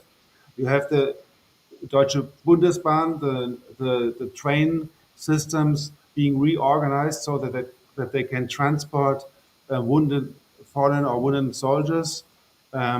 You have the biggest military hospital in Europe and the second biggest in the world being built and ready in, I think, some months' time in Ramstein, close to the main military base of the United States. So a lot of things are changing. And of course, you mentioned that there were some protests against that new law in Germany. Students have been demonstrating. And in fact, you had a campaign against it, though, in the mainstream media, saying, look, if you are protesting, then you might not go to school. And if you're not going to school, it might cause problems with your teachers. Pay attention. This kind of messages have been sent. It's very funny because the Fridays for Future have been extremely important in Germany, and the messages given by the mainstream media, of course, were opposite. They said, oh, if you just don't go to school, that's fine. Just go on the street and demonstrate. So you see that the overall propaganda is very much towards the war effort. And I feel it's not really coming from the population, from the citizens. It's coming from rather the corporate structures and the government. Yeah, I just find it very disturbing. Ralph, can you just tell me your thoughts here? Because it would seem that hell or high water, they're going to, we're not putting up with those pesky Russians anymore. And if you look at what Sweden's done, according to Mats Nielsen, now Sweden have or are about to take hold of a bunch of new missiles so they can fire into Russia. That would be very unfortunate, wouldn't it? Well, I mean, there is a saying which again is correct, that wars are very often planned by old men, but usually they are fought by young men. And this is one of the key problems that we have all over Europe, even in Poland and let's say more potentially belligerent states, that we have a massive demographic crisis. The average German is in his late 30s or early 40s. And if you subtract the migrant population, it is not entirely clear whether recent Germans or recently acquired Germans, let's call it this way, how willing they would be willing to fight for Germany. So there's a whole lot of problems that simply did not exist in these periods that we like to use for historical comparisons, whether it's 1914 or 1939 or even the 1950s or the 1960s. The Germans are older, they are more diverse, and in this case, I mean this is a weakness, because if you want to fight a war on behalf of a nation, there needs to be a sense of a nation. I don't think that the Germans have this to the extent they had it in the past. I don't think that the other European nations have this to the extent that they have this in the past. Now, I also think, by the way, that the Russians have similar problems. Demographics are not very rosy in Russia either, but it seems that the regime there was preparing their population longer than anybody else. And I don't want to repeat myself. I don't want to sound like a broken record, but I think the cultural conditions, the demographic conditions, they make the actual execution of all these plans very difficult. Now, you mentioned correctly, you can buy new rockets and new tanks, and you can build military bases, and you can build the largest military hospital. All of this can be done. But I think it was Napoleon who said, correct me if I'm wrong here, I don't want to put something into the old horse's mouth, but I think he said that all the best plans disappear once the first shots are being fired, or once you hear the roaring of the cannonballs. And I think that's also true here. So how many Germans, hypothetically, how many French people, how many Brits would really be willing to go and fight, in the Donbass? This is the most extreme case. I don't think it's going to come to this, but hypothetically. And there's always the other question, which we probably can touch upon, and we're very curious to hear what the others have to say. There is a sense, not among a majority, but a significant part of the population of these Western European countries, that over the last couple of decades, the political class was not willing to protect domestic borders, keyword migration, but apparently now they're willing to protect a foreign border. Now, as I said, whatever we think about these two things separately, when you put them together, there's a sense of unfairness and injustice among parts of the population. And I don't think that this can be entirely neglected. Hall, I'm just thinking, I saw a video the other day of Glenn Beck, who was talking about, he said, never before in history have we reached a particular point where all economies or nations or countries or whatever, strong ones, have been in the same situation. That is, they're starting to go down. They're feeling the pressures of economic uncertainty, their dollars or their currencies being devalued and all that sort of stuff. And when that happens, normally if one's going down, the other would go up. But if you look at the history of wars throughout time, it has been particularly when that particular nation or country or is in trouble economically. They have high unemployment, the currency is not worth much, things aren't going as it should. It's a nice way of bringing people together, isn't it, until you kill them all, into saying we must defend, for example, Europe against these evil Russians. And another point to that is that not many other political parties are in opposition to this. So if that's the case, are they preparing, is it a foregone conclusion that there's going to be a stoush between Russia and Germany and other European nations sometime, say, within the next probably 6 months, 12 months? Well, I hope not. I've been arguing that for quite a while now. We're in a mix of a pre-World War I and pre-World War II situation. I can get into the analogy. Take me too long, but basically, the collapse of the Soviet Union in the past opened up the door for the pre-World War II analogy when. Just like Imperial Germany collapsed and opened the door for Hitler. Now, Putin is not Hitler. It's a totally different situation. And that's where the World War I analogy comes in, but I won't get into the details. But the problem is we are at a point where the system could collide, where the dynamics of Russian efforts to rebuild the Russian Federation begin to collide with European efforts to expand into Central and Eastern Europe, with the Ukraine as the focal point of crisis, and that's where. But it's not just Ukraine, as I said a minute ago. The expansion of NATO to the Baltic states, now Finland and Sweden, has created a potential polarization. But because both sides don't even communicate with each other, the possibility of war is quite real. And that's where the United States, for once, has come into the middle of this, and at least under Trump, is trying to break that, open the doors to communication between the two powers. But the Europeans aren't moving moving towards communication. Because, as I said, they also fear the Americans. So the point is, I agree with you. We're at a very dangerous point, and the economics aren't good either. Because when you have high unemployment, a good way to get people employed is to put them in the military. But that creates this what I call insecurity dialectic, where both sides see the other side is building up their military capabilities, and that goes nowhere because both sides just continue to arm. Robert. So we're caught on an economic and a geopolitical level into a very dangerous torrent, and it's not sure to me that we're going to be able to pull ourselves out of it before it's too late. Yeah, I think so. I'm sort of agreeing with you here. And Pella Neroth Taylor, who often comes on with us, ex TNT workmate, he would also agree. Robert, what do you think? I think you made a good point, Mike, in saying this is all not that logical. I mean, there's a lot of morality in the communication. We should defend Ukraine and we should sacrifice the economy or risk the lives of our young men in that war. These are messages sent through various TV shows, documentations, or what politicians are saying, and it's of course contradicting what has been said during the COVID era, where we said, we should risk the lives of people through these jabs, and we should also limit our lives and destroy our economy just to support the elderly. But now we should risk the lives of the young. It seems a bit always that the morality is coming to sell something which, in fact, nobody really wants. Now, people didn't want the COVID measures. People don't want the preparation for a war.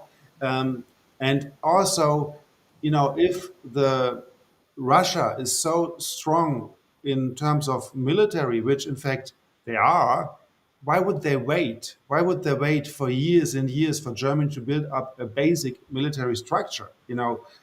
One thing is for sure true, that militarily Germany wasn't strong at all. So it makes it feels like the obvious question is, why is this happening? And I think what is happening is not in the interest of Germany and not in the interest of Russia. And a lot of people said it. I think I should repeat it. It is, of course, in the interest of China and the United States if there is a confrontation between Western European countries and Russia. And I feel that we are lured into a war which is against all interests of all Europeans.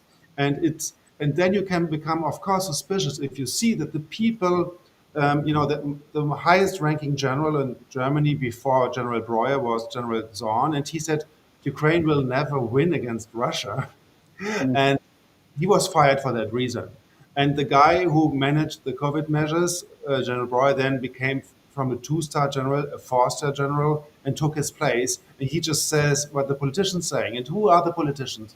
Friedrich Merz, was the director of the board of BlackRock in Germany. And before being, besides being a politician, he also was a lawyer working in selling mid-sized companies in Germany to United States corporations. And so he always had a very strong link to the economy and the political system in the United States. And I could give 100 reasons for this. So the overall question a lot of people in Germany are asking is he an agent for the United States with the aim of weakening the economy of Germany, or even with the aim of destroying Germany? What do you think? Yeah, what do you think, Joel? Ralph, sorry.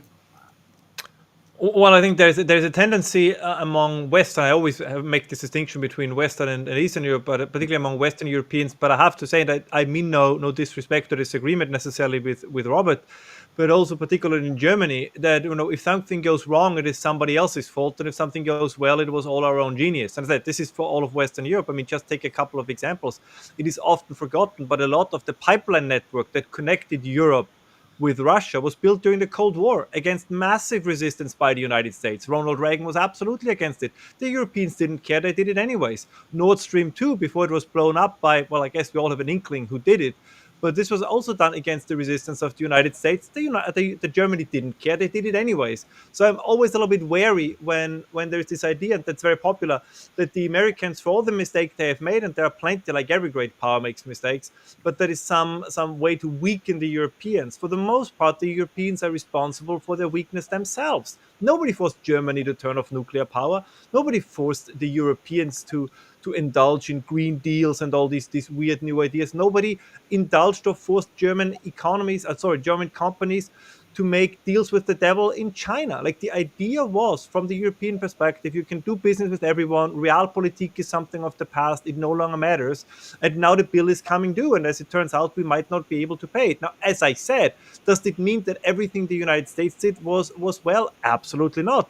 Did they have, as also Professor Gardner said before, like that there was some geopolitical interest to not allow Europe to stand too much on its own feet? Yes, absolutely. All of this is true. But we shall not forget, a lot of this was done with clear approval by European nations, because it was nice to spend less. Just this last point.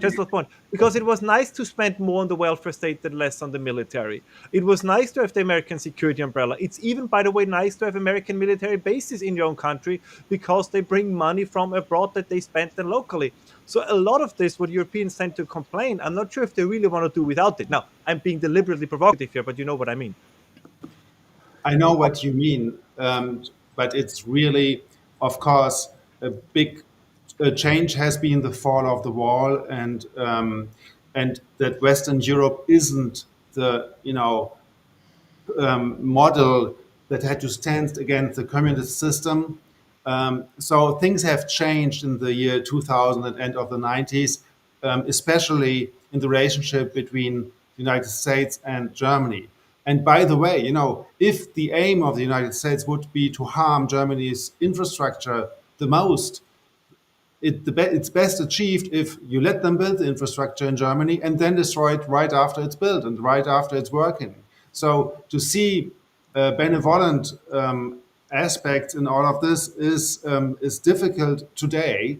Again, Western Germany has a different role. And now we have also coming up China and the United States, and it feels for me as if they would team up to let Europe go down, so as to flatten the economic differences, so that Europe might, Germany might be as poor as Romania in a couple of years.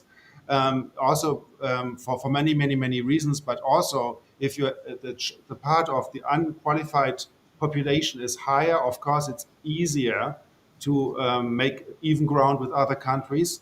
because the German population has been quite highly qualified, and there are a lot of aspects. And if you destroy the infrastructure, it's not just coming from the populations. It's not just that the Germans are stupid. It's the leadership. The leadership made a campaign for this and that aim, and it has been supported by big corporations. So the one that I wonder, of course, where is this coming from? Where is this money coming from for it? And I fathom that there are interests in the game. I don't say there's a single reason for what is happening. There are certainly many reasons. And I don't underestimate the complexity, but if you see how strongly the agenda goes into one direction all the time, I am quite suspicious of it. If we had something coming from the population, we would have many more voices. If today I would say, I want to be friends with Russians, I want to promote their culture in Berlin, I would have so many enemies. I couldn't even work with any bigger corporation nor with any public broadcaster anymore. So it is not. Just the final thought. I just want to add: this is not you leaving democracy if you go into war preparations. Hannah Arendt said, to have a totalitarian system, you're losing the classes to create masses. You have the mass formation, which you certainly have heard of, and this is what is happening. The social structures have been destroyed, and I'm not talking just about Germany, but about all of the Western world.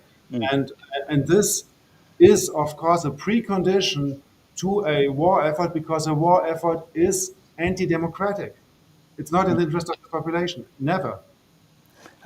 Professor Hall Gardner, I just want to know the 142 billion euros a year, which they're budgeting for the defence budget.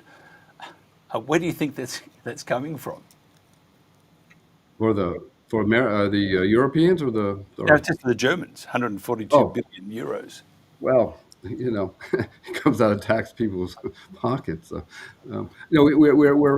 We're basically building up the military-industrial complexes of each of the countries. And what's happening, as I said, if Europe is to build up a military because it's afraid the Americans aren't going to support it, it needs to invest in its own military-industrial complex because the Americans dominate. And this is why each one of these countries is trying to develop its own systems, whether they be missiles or fighter jets or hypersonic weapons now, for selling abroad and for their own defenses.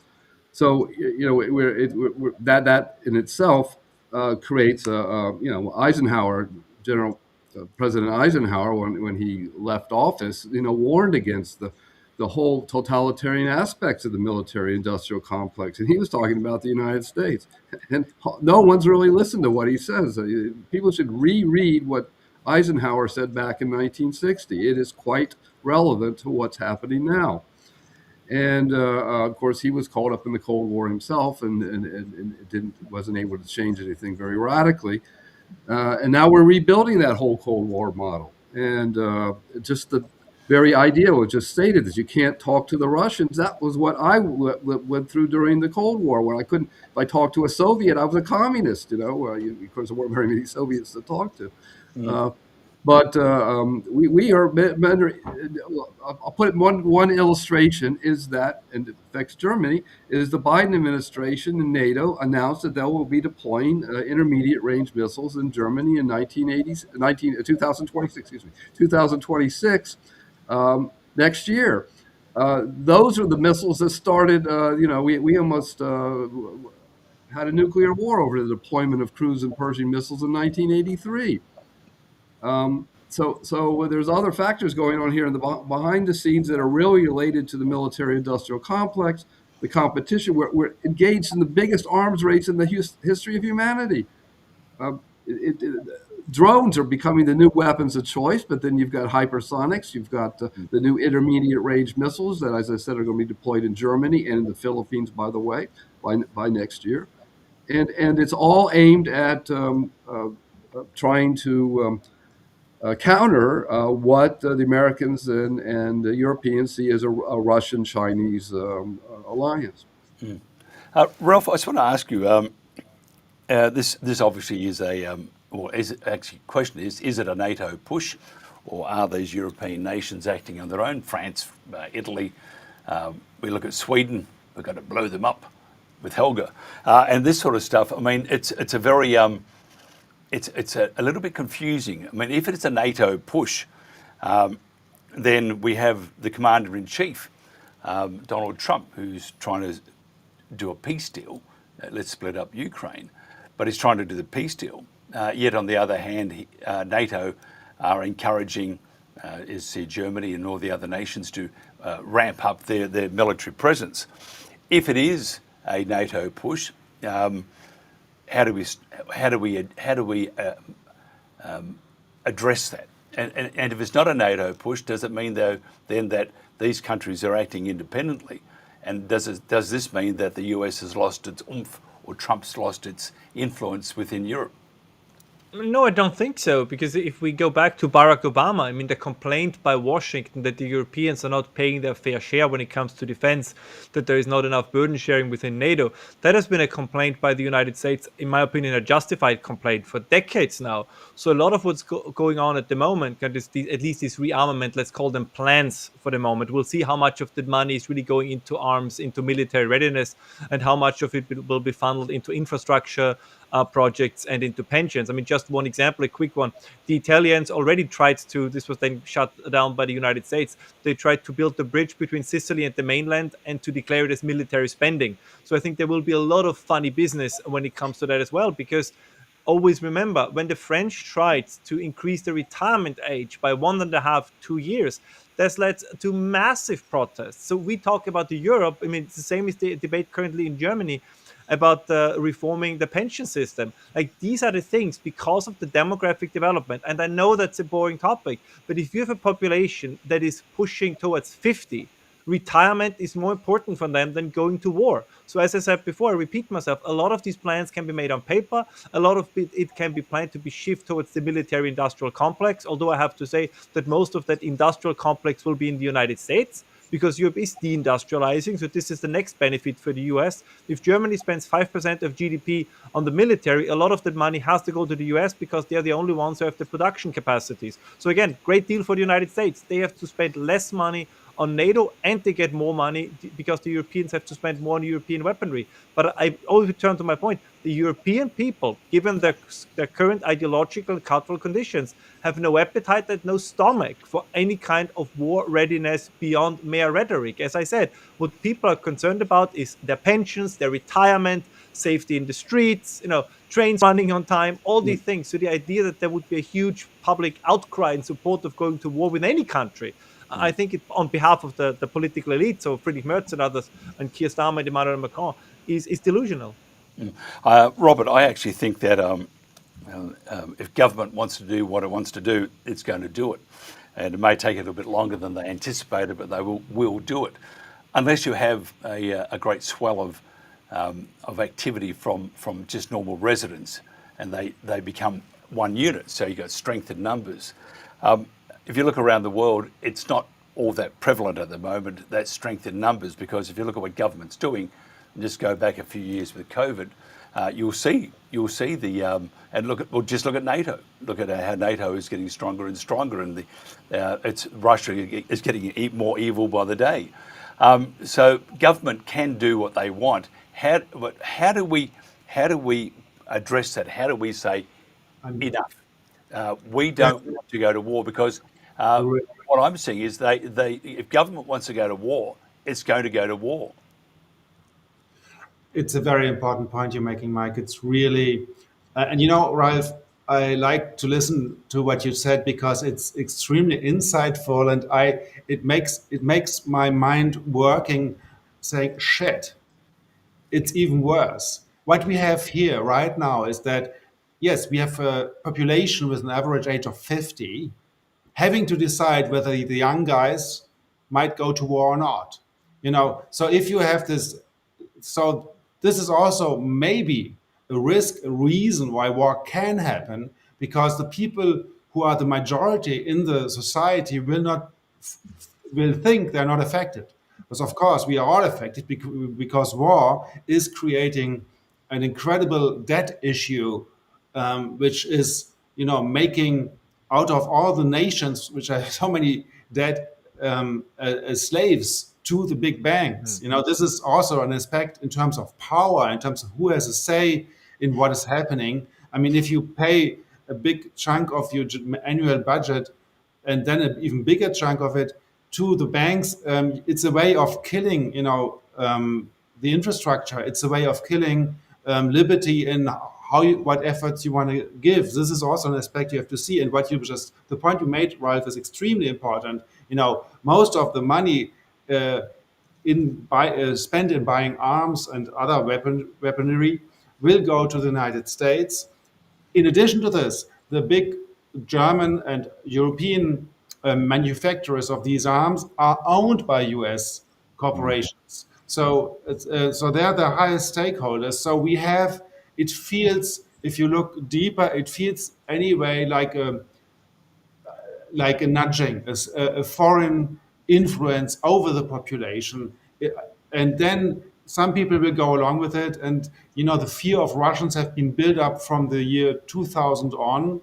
And there are many, many, many, many stories like young girls being raped by Russians. And then months later, you learn, in fact, there wasn't a rape at all. And so you had but this news, of course, has been seen by less people than the first news. So you have this anti-Russian propaganda, I have to say, for years and years and years on, and some people do believe it. It might be just 20%, but I'm afraid it's even more. And the worst is, you might remember that the Pershing II rockets that stationed in Germany in 1984. 83, sorry, were extremely, were a huge issue. You had millions demonstrating in Germany. And what is happening today? It's crazy. So, I mean, we had maybe hundreds of thousands of demonstrators. The first big demonstration in Germany against the COVID measures. Okay, it's big, but it's not as big as the Pershing II. But today, you have 10,000, 5,000, 2,000 people, 500 people at the demonstrations for peace in Germany. It feels like either people became apolitical and said, look, do whatever you want, I don't care about what is happening to our society, or they're just with the government. I think it's rather the first. I think it's what I just said. We instead of having a society, or instead of having interests group in our society, we have now a mass which is malleable, which you can influence, and which you can manipulate. I hope. No, I just go back to the Vietnam War days. Nixon called that the silent majority, and he was able to manipulate the silent majority is for me. And prosecute the Vietnam War, which he himself postponed rather than engage in blocking Johnson from engaging in peace negotiations. Anyway, that whole era, I grew up in that era, and I didn't want to be drafted to fight some damn war out in Vietnam that I had nothing to do with it, had no relationship to my life, and I was lucky. The draft ended my year, but we had a lottery back then. And if your number was under 100, you could have gone off to Vietnam.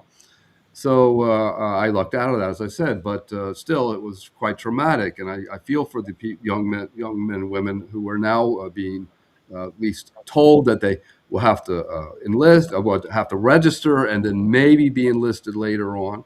And yet, if the politics work the way they did in the Vietnam War era, they will be enlisted in just a few years, because the tensions are mounting, not declining.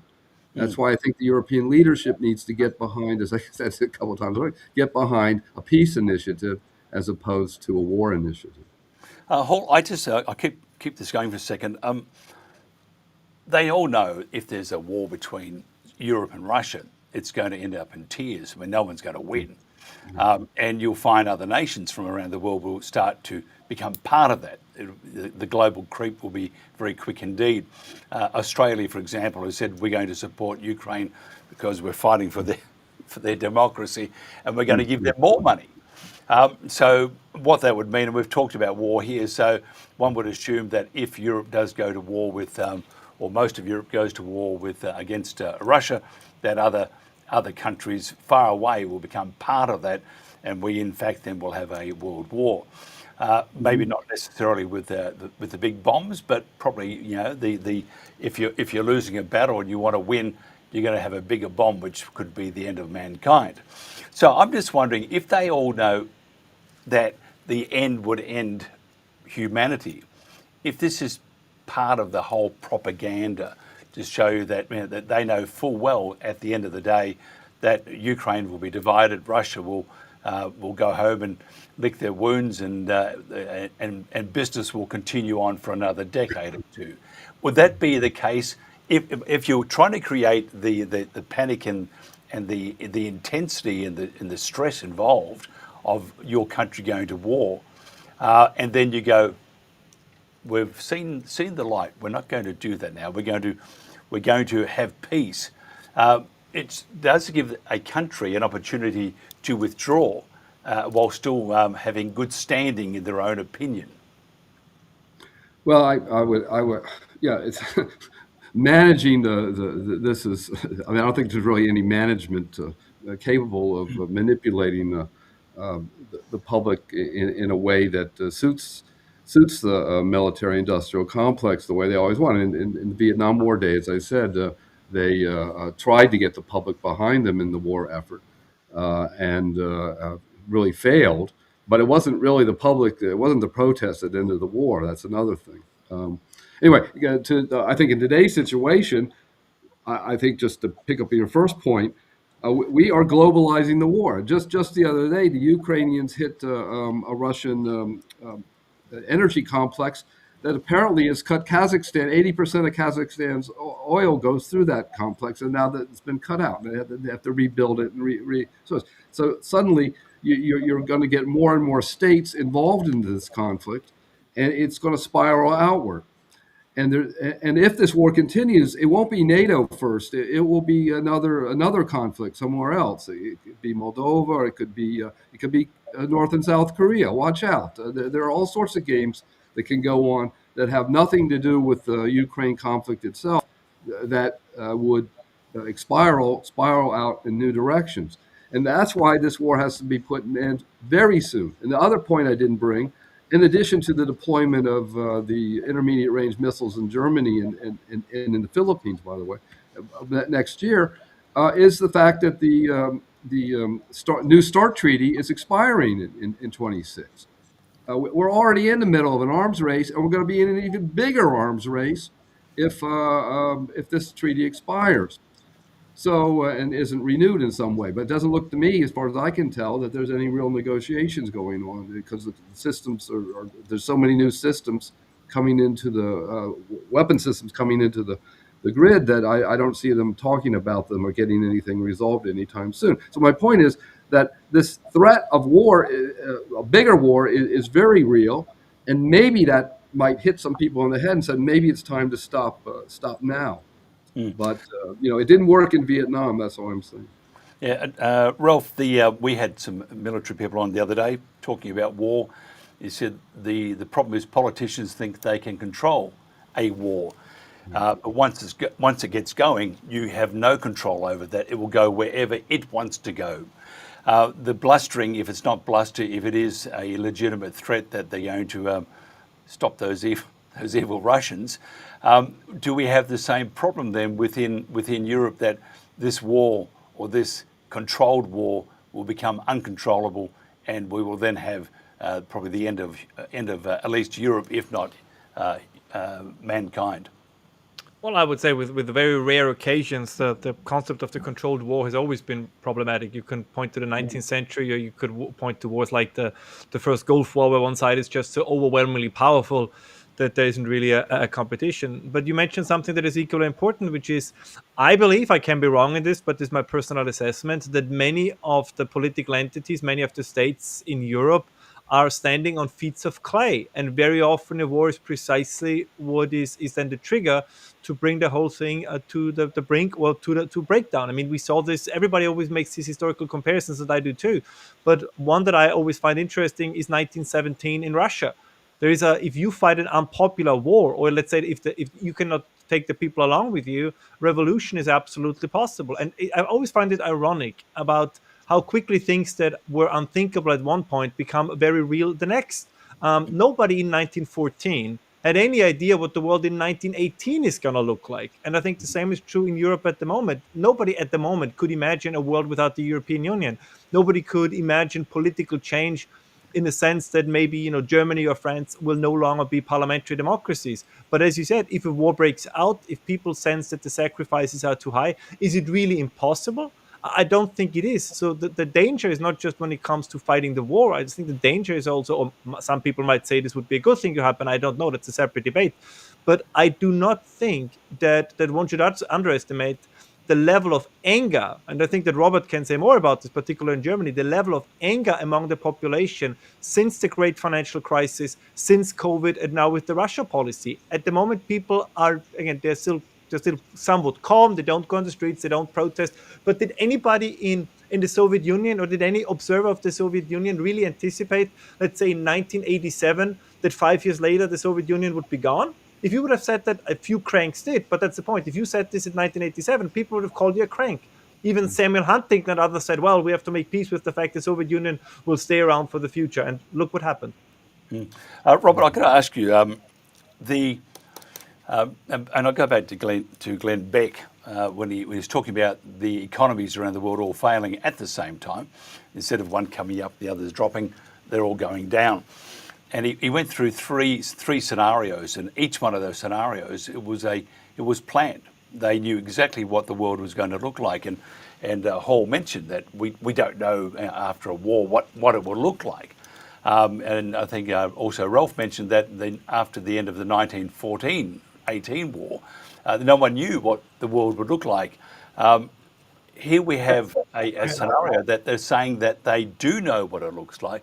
And just say, for example, if we get to that penultimate, about to have a war, and we have peace. But what they've done, they've achieved what they have planned to do. And that's to have basically a one world order. Wow, you said what I wanted to say. I think, yes, it's not a secret that there are very strong forces who want a world government. They call it right now global governance. And you see it in a gazillion little hints all over. If the soccer world championship is in the United States, Canada, and Mexico at the same time, and they create a kind of union as similar to the European Union, it is what in the 70s Henry Kissinger told as a first step towards world government, that you have unions of nations, so that the nation state in itself is weaker, and resembles rather to a state in the United States or to a state in the Federal Republic of Germany. And this is a step towards a world government. And to have a world government, what do you need? You need an even playing field, and you need a wish to change. So the public anger, which you just described so well, yes, you see it everywhere. I've been to France recently, and they told me 90% of the French hate Macron. I think in a couple of months we will have the same in Germany. You had the approval rates are falling for all politicians, and you see it in the United States. There's a sense of civil war. I mean, I think it's exaggerated. There's no civil war, but you have this tension, and you have this overall anger, and you have the wish for change, and the so-called extremist political parties would live from the fact that people are unhappy with everything that is proposed with the former parties. I don't know what these political parties will do precisely. When we look at Italy, it didn't really change global politics, that to have Meloni as prime minister. So I think, yes, I think the overall agenda is to weaken nation states, and that the anger against European Union and the war effort and the government itself might be turned towards something which is a world government, which we saw in many, many, many measures during the COVID era. I think war will happen. I think I don't see the psychological force within the population to really say no to what is happening because of the very fine tactics, what I just said with the slippery slope. It's so subtle that you cannot really say no, no, no, because it's like, oh, it's just a tide change. Would I do a revelation for this? So you have this anger on the one side, and then you have the subtle changes. It doesn't fit really together, but it works. We do have to wrap this up. We've gone way over time, and I apologise, but I think it's very important, and I've enjoyed this immensely. Just in final, Hall, we've thrown up the issue that is it planned at the moment? We have, if you look at many countries, they're suffering going through the control of the internet, control of their citizens. Look at Australia, look at the UK. And what it does do, and look at the US, even with Pam Bondi saying that we must rule out hate speech, already you're in deep trouble when that comes from that particular administration. Having said that, if they control all the narrative or the comms out there, and you only have then the legacy media, wouldn't that then assist in, if you have a major plan, such as Glenn Beck said, one of those is planned, and whether it's WEF or whatever, at the end of the day, this is all planned. Where do you think we'll be if it is planned, or just your own thoughts? Maybe it's not a concerted effort from nations around the world, but it does seem odd that Australia would send its troops over to Ukraine. It's very odd. And you look at what Starmer's doing. He would love to have a bit of a stoush and look at the Stripple findings. All bad Russia. But is it a concerted effort to bring the world, all the governing bodies such as Europe with von der Leyen, and look at China. China can't be ruled out here. If you brought the whole world together and had a one world order, and the fear of having got so close to a world war, and the world says, and you just have to look at Australia, they're going down this path, and most people are agreeing with it. Could you conceive that? And as was mentioned, no one, with the Soviet Union, nobody thought that the wall would come down, that you would have no more Soviet Union 5 years prior. Can we say that there is a chance that a world order would be in place, and that all of a sudden you have Europe, the US, China, and the major ones have all said, okay, we're now going to control the world as is? Could that be a possibility? And this is all part of the play acting to get to that particular point.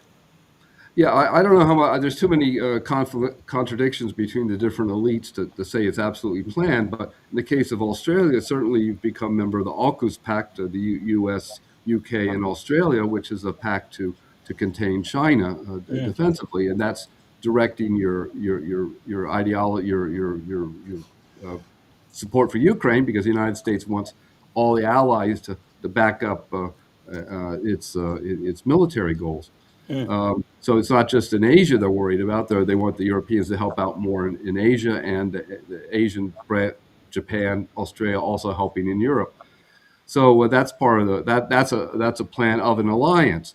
Now, on the other hand, if the United States can begin to talk to both Russia and China, then we get into a new dynamic. So if the two sides hit themselves so much and they say, oh no, we're not going to go any farther, we don't want a major power war, then you might be able to get some deals, as in Trump's language, and begin to reconcile the major powers. But in a major power reconciliation, that means you're allowing China and Russia to establish some hegemony in areas that you are fighting them against. So you could have a kind of peace, but it would be a negative piece of major power domination over certain areas. We've already seen that with China and Hong Kong. We're seeing that with Russia in eastern Ukraine, and the United States is now moving into Venezuela. So we have a brave new world, not brave new, 1984 kind of situation there, where if that's going to be called world order, I don't know what it is. It's not really a world order. It's not global governance, but it's very frightening. So there is an option, as I said, though, to try to push all sides into a genuine reconciliation, which is different than a kind of dominance of the major powers. And Ralph, if you the same question, but if you look at, just to add to that, if you look at the information operation, and you go back a couple of years when it was just with COVID, for example, how the world was going to all die, we're going to shrivel up, be attacked by a flesh-eating virus or whatever the crap was, but the world believed it, and it did unify the world at one particular point. Some great videos came out from China when the acting was just magnificent. But the same thing, the propaganda or the desire to push an entire world population's opinion or the consensus to a particular point that this is good for you, to have this world order. And if you look at the World Health Organization, they control Australia's health. They control many countries' health. And if they say there's a pandemic or that you need to shut down, we have to do it. So that's already heading towards this one world order. And I'm just thinking again back to what I was talking with Hall about, that we have all these things coming towards a pointy end at the moment, and that's not a coincidence. It has to be planned. I don't know. I think the idea that there's some grand design that is unfolding and that was planned in some back rooms. I mean, plans are always being made. I think this is nothing new. Propaganda is nothing new.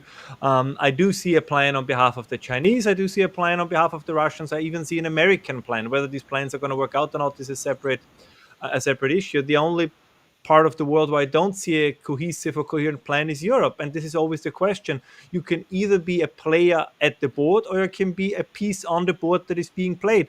And I think this is how it currently feels for Europe. If you do not have any reasonable capabilities on your own, then you will always be at the mercy of somebody else. And we are partially at the mercy of China, we are partially at the mercy of the US, and we have been, energy-wise, at least some parts of Europe, been at the mercy of Russia. And that these countries, all of them, including the US, will at some point use the leverage they have was always to be expected. It was the delusion of European elites that we actually have reached this end of history world where nobody's going to do this.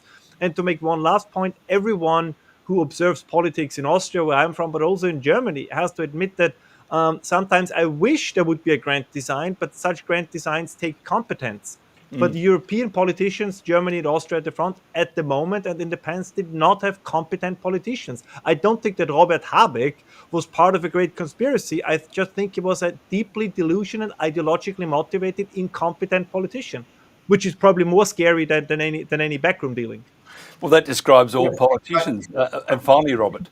Can I just, but that's the point. That's the point. If you are suspicious and if you think, oh, maybe there's a conspiracy, to have incompetency within the so-called political elite can be an indicator for this. I was researching for a documentary on the Third Reich. I saw the correspondence of the high politicians who worked with Hitler, and I was so much impressed by their low, level of German language. It was really, you had the impression to read, children's letters, and the way of thinking was extremely primitive. They were just, primitive criminals, these leading elite. And at the same time, recently, I published a letter written by the students of the Weiße Rose, this resistance group in Munich, very famous in Germany. And it's the exact opposite. These people were extremely brilliant, with the German language, extremely intelligent people. So what you had at the time, and what I think is worth a comparison, what you have today is that the more brilliant you are, the more you're on the verge of society, and the more stupid you are, the more power you seem to get. But in fact, the fun fact is, no. In fact, it's not. If you want to control somebody from outside, who would do it? Would I do it? Would you do it? Certainly not. Look at the resume, at the CV of people like Habeck and of course at Lauterbach and these other people, they are not qualified for the positions they are in, and all what they showed through their whole life show this. So why are they in the position? Is within the Green Party no other person who is maybe a bit more knowledgeable about economics than Robert Habeck to become the Minister for Economy? Forgive me to interrupt, but the German people voted for them. So sorry, forgive me for interrupting you, but the German people voted for them. Yes, but there was a campaign because the Green Party has a basis. But how does this guy come into this position? I think, I don't know it exactly, but I know these people are in, think tanks, have their networks. They're chosen, like the German Marshall Fund, and similar, the Atlantic Bridge, Atlantic Brücke, and other similar things. So their networks to support people. There's a system of choosing. In every company, in every structure, in every office, public structure, you will have for years a fight of who will become the president. Even if it's a small thing, and you will know 3 years in advance, or maybe this guy, or maybe that guy, and this fight, in fact, for this very, very, very important positions like Minister of Economy or even Chancellor, this is happening for tens of years. It's a long struggle to see what person would be in that position.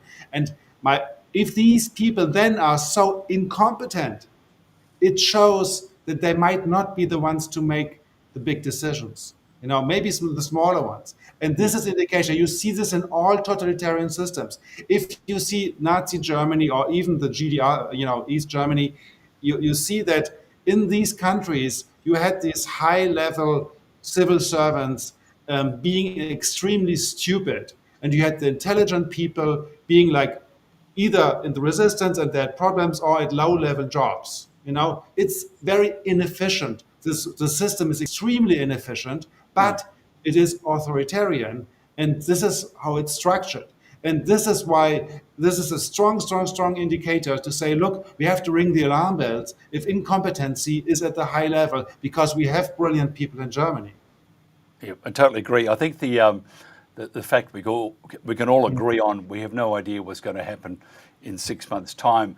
I think personally the machinations are in full play here, and I think if you look at COVID, there's a bunch of theories out there how it originated, who did what to whom and whatever, and each one stacks up. And I think the same thing at the moment. There are all these scenarios out there, and everyone is quite is legitimized because it can stack up to particular scrutiny. However, having said that, the same thing with COVID, and no one knows. No one knows how the whole thing happened. We have now people saying that COVID, there was a vaccine that was made in 2016 that killed people, and they brought that back. So you got all these theories out there, and I think the same thing at the moment. What we can agree on, though, is none of us know what's going to happen out there. I think the information operation is working well above its weight, and I think it's a very scary world we live in. But again, it might just be all part of the stage act, and it's getting to a particular point. Who knows? I don't. Professor Hall Gardner, Robert Sibis, and Dr. Ralph Scholhammer, thank you so much for your time. I've enjoyed this very much. I'm no wiser, but I have enjoyed it. This has been The Protagonists. This is The World Today.